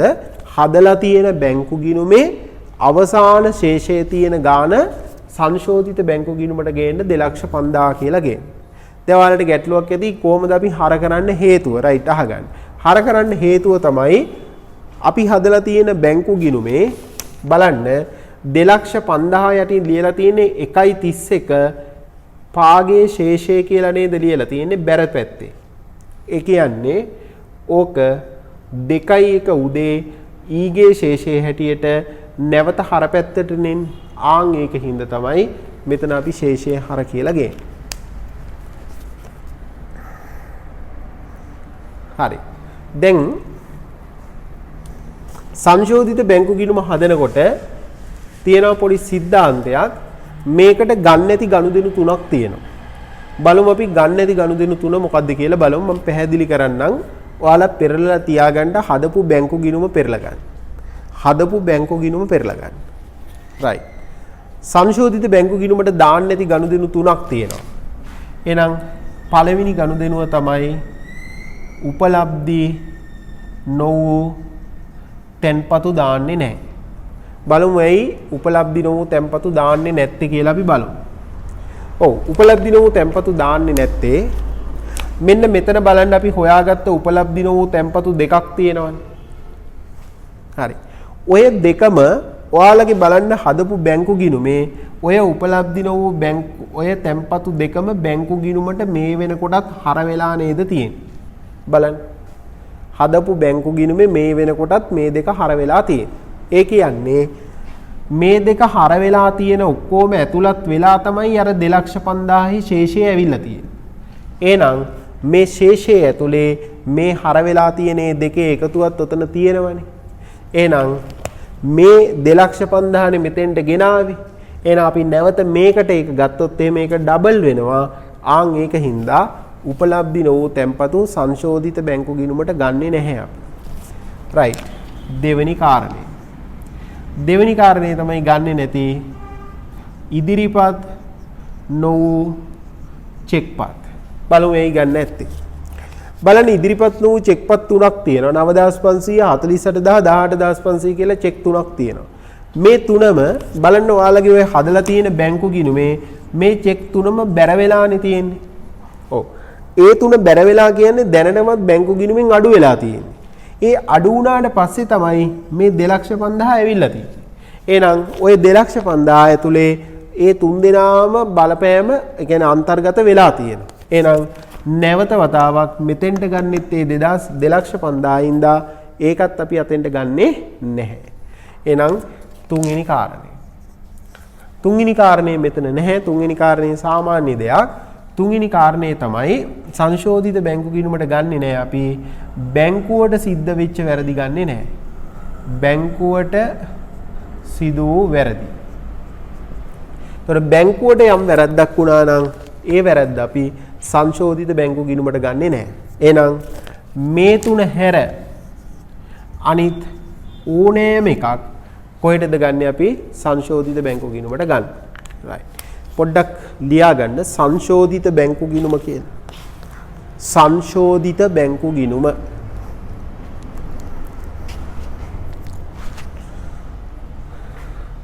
ඔව් ලියන්න මෙහෙම. පිළියෙල කර ඇති බැංකු ගිණුමේ පිළියෙල කර ඇති බැංකු ගිණුමේ අවසාන ශේෂය පිළියෙල කර ඇති බැංකු ගිණුමේ අවසාන ශේෂය සංශෝධනය කිරීම සඳහා පිළියෙල කරන බැංකු ගිණුම සංශෝධිත බැංකු ගිණුමක් ලෙස සලකයි. සංශෝධිත බැංකු ගිණුමක් ලෙස සලකයි.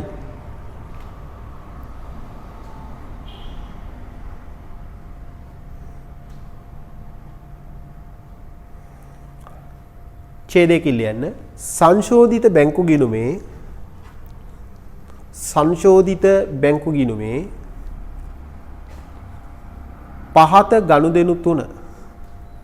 පහත ගනුදෙනු තුන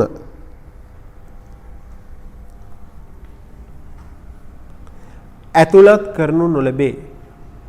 පහත ගනුදෙනු තුන ඇතුළත් කරනු නොලැබේ. පහත ගනුදෙනු තුන ඇතුළත් කරනු නොලැබේ. එනම් එක උපලබ්ධි නොවූ තැන්පතු. එක උපලබ්ධි නොවූ තැන්පතු. උපලබ්ධි නොවූ තැන්පතු. ඒකටම වරාය ඇතුලේ ලියා ගන්න නිෂ්කාශනය නොවූ තැන්පතු කියලාත් කියනවා. නිෂ්කාශනය නොවූ තැන්පතු. උපලබ්ධි නොවූ තැන්පතු එහෙම නැත්නම් නිෂ්කාශනය නොවූ තැන්පතු.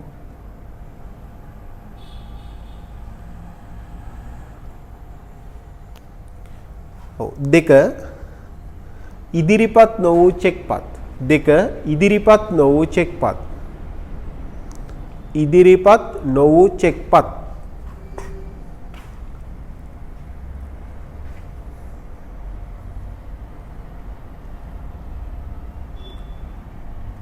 තුන්වෙනි එක බැංකුවට සිදු වූ වැරදි. බැංකුවට සිදු වූ වැරදි. බැංකුවට සිදු වූ වැරදි. right. එහෙනම් ඔන්න ඔය කියන අවස්ථා තුන සංශෝධිත බැංකු ගිණුමකට දාන්නේ නැහැ. right. ලියන්න. ඡේද කියලා යන්නේ. ඉහත අවස්ථා තුන හැර ඉහත අවස්ථා තුන හැර ඉහත අවස්ථා තුන හැර ශේෂයන්ගේ වෙනසට බලපාන ඉහත අවස්ථා තුන හැර ශේෂයන්ගේ වෙනසට බලපාන ශේෂයන්ගේ වෙනසට බලපාන අනෙකුත් සෑම කරුණක්ම අනෙකුත් සෑම කරුණක්ම අනෙකුත් සෑම කරුණක්ම සංශෝධිත බැංකු ගිණුමේ ඇතුළත් කළ යුතුය. සංශෝධිත බැංකු ගිණුමේ ඇතුළත් කළ යුතුය.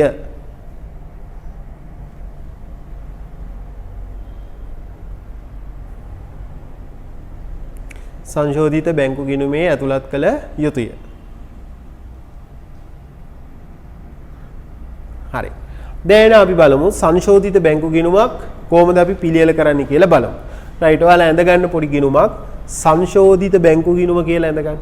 සංශෝධිත බැංකු ගිණුම. සංශෝධිත බැංකු ගිණුම.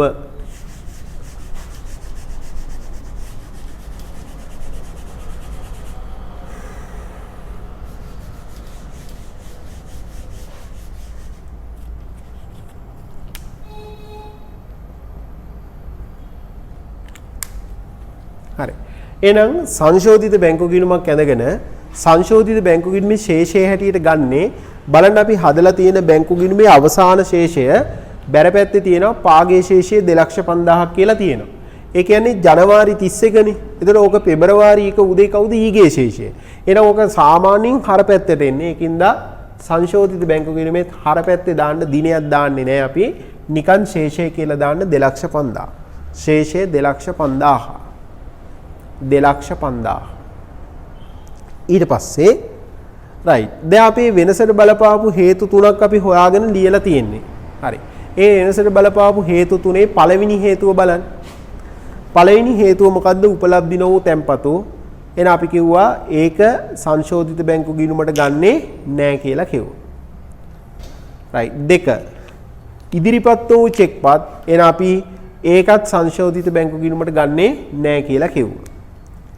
රයිට්. තුන්වෙනි එක බැංකු ගාස්තු. බලන්න බැංකු ගාස්තු කියන්නේ මොකද්ද? බැංකුව අපෙන් අය කරා බලන්න ඔයාලගේ බැංකු ප්‍රකාශනයේ හර තීරුවේ තියෙනවා. එහෙනම් බැංකුව අය කරානේ. එතකොට අපි මොකද්ද කරන්න ඕනේ? අපේ බැංකු ගිණුමිනුත් අපි අඩු කරන්න ඕනේනේ. එතකොට අපි මොකද්ද කරේ? අපේ බැංකු ගිණුමේ දැනට බැර කරලා නැහැ. එහෙනම් අපි සංශෝධිත බැංකු ගිණුමට ඇවිල්ලා මේ 2,50,000න් ඔක අඩු වෙන්න ඕනේ හින්දා අපි සංශෝධිත බැංකු ගිණුමට බැර කරනවා බැංකු ගාස්තු කියලා බැර කරනවා. බැංකු ගාස්තු 2,150යි. එතකොට බැංකු ප්‍රකාශනයේ හර වෙලා තියෙනවා නම් අපි සංශෝධිත බැංකු ගිණුමට ඒක ගිහින් අපේ වියදමක් හින්දා අපි ඒක බැර කරනවා. රයිට් එච්චරයි තියෙන්නේ. එහෙනම් අපි සංශෝධිත බැංකු ගිණුම දැන් තුලනය කරමු. එහෙනම් බලන්න හර පැත්ත 2,50,000යි. එහෙනම් බැර පැත්තත් අපි ඒ ගානම ගේනවා. එහෙනම් බැර පැත්ත අපි දැන් තුලනය කරලා බැලුවොත් එimhe අපිට එනවා 2,02,850යි. 2,02,850යි. එහෙනම් මේකට අපි කියනවා පාගේ ශේෂය. 2,02,850යි. ඒ කියන්නේ පාගේ ශේෂය.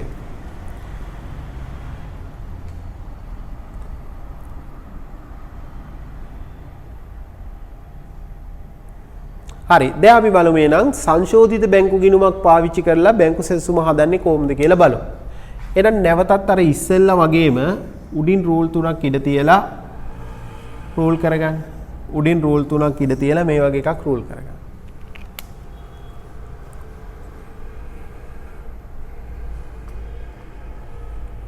හරි. ඒකල උඩින් අර ඉස්සෙල්ලා වගේම අර ටික ලියන්න. අරුණ ව්‍යාපාරය 2011 ජනවාරි 31 දිනට බැංකු සැසඳුම් ප්‍රකාශනය. අරුණ ව්‍යාපාරය 2011 ජනවාරි 31 දිනට බැංකු සැසඳුම් ප්‍රකාශනය. ඒ ටික ලියන්න. ඔව් ලියලා සංශෝධිත බැංකු ගිණුමේ තියෙන අවසාන ශේෂය දැන් තියෙනවනේ. ආන් එක ගේනවා බැංකු සැසඳුම් ප්‍රකාශනයේ උඩට රයිට්. එතකොට ලියන්නේ සංශෝධිත බැංකු ශේෂය. සංශෝධිත බැංකු ශේෂය. සංශෝධිත බැංකු ශේෂය රයිට් ලියන්න කෙලින්ම දෙවෙනි තීරුවේ 2,2850යි. සංශෝධිත බැංකු ශේෂය ලියන්න 2,2850යි. හරි. ඒකල්ලා ලියන්න එකතු කළා ඊළඟ අඩු කළා. එකතු කළා අඩු කළා. ඊට පස්සේ යටින් ලියන්න ඉස්සෙල්ලා විදිහටම බැංකු ප්‍රකාශනයට අනුව බැංකු ශේෂය. බැංකු ප්‍රකාශනයට අනුව බැංකු ශේෂය.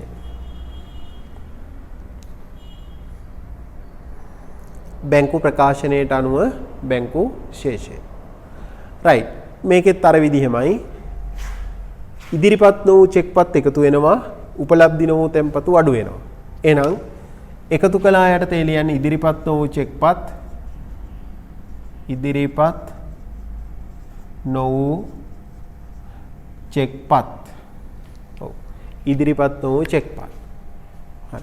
එතකොට මතක තියාගන්න සංශෝධිත බැංකු ගිණුමකට දාන්න නැති ගනුදෙනු තුනයි උපලබ්ධි නොවූ තැන්පතු ඉදිරිපත් නොවූ චෙක්පත් බැංකුවට සිදු වූ වැරදි.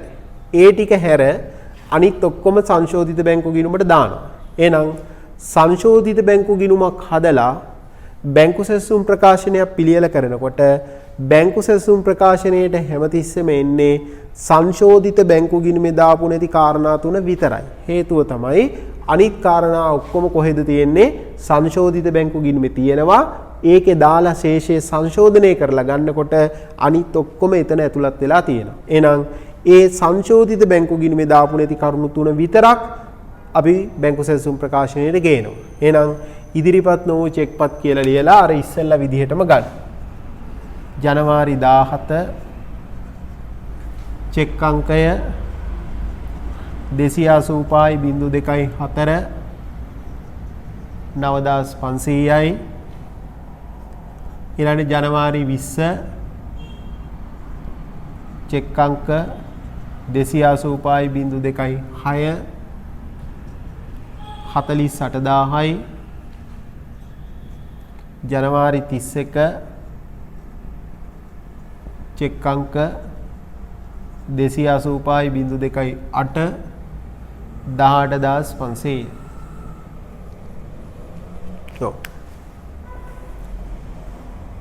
ඊළඟ අඩු කළා උපලබ්ධි නොවූ තැන්පතු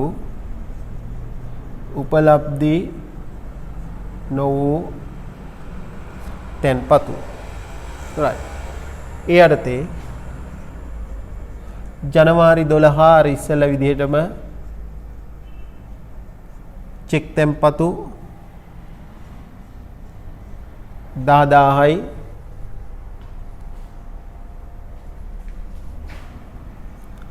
ඊළඟ ජනවාරි 28 චෙක් තැන්පතු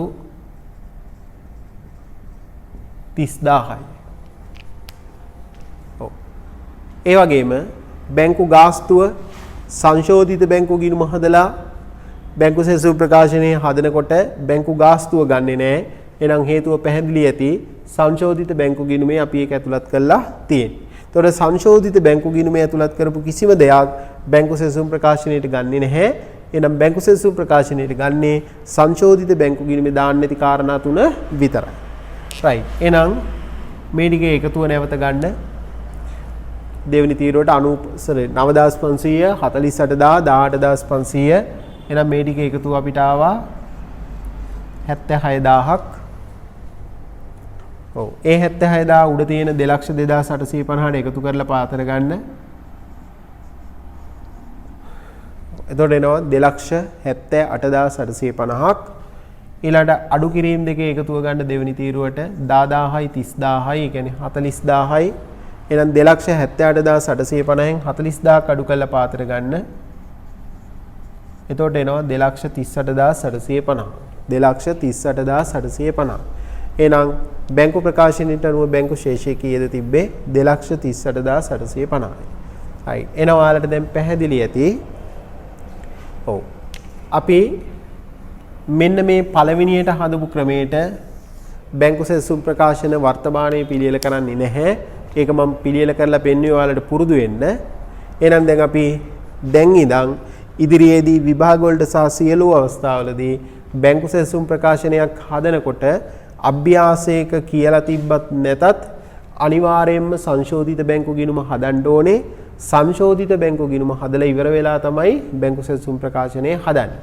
සමහර විභාග ප්‍රශ්නවල හෝ සමහර ප්‍රශ්නවල මේ සංශෝධිත බැංකු ගිණුමට තව නම් පාවිච්චි කරනවා ගැලපුම් කළ මුදල් පොත කියලාත් කියනවා. ගැලපුම් කළ ගැලපීම් කළ දෙකෙන් කෝක කිව්වත් එකයි. ඒවා මතක තියාගන්න. ගැලපීම් කළ මුදල් පොත පිළියෙල කරන්න ඊට පස්සේ බැංකු සැලසුම් ප්‍රකාශනය හදන්න කියලාත් කියනවා. ඒ කියන්නේත් මේකම තමයි. සමහර ගණන් වල කෙලින්ම කියනවා බැංකු සැලසුම් ප්‍රකාශනය පිළියෙල කරන්න කියලා කියනවා. සංශෝධිත මුදල් පොත ඉල්ලන්නේ නැහැ. බැංකු ගිණුම ඉල්ලන්නේ නැහැ. හැබැයි අපි මොකද්ද කරන්නේ? සංශෝධිත බැංකු ගිණුම හදලා තමයි බැංකු සැලසුම් ප්‍රකාශනය හදන්නේ. එතකොට ඔන්න ওই ටික තමයි සාමාන්‍යයෙන් බැංකු සැලසුම් ප්‍රකාශන පිළියෙල කිරීමේ මූලිකම අවස්ථාව තමයි ඔය තියෙන්නේ.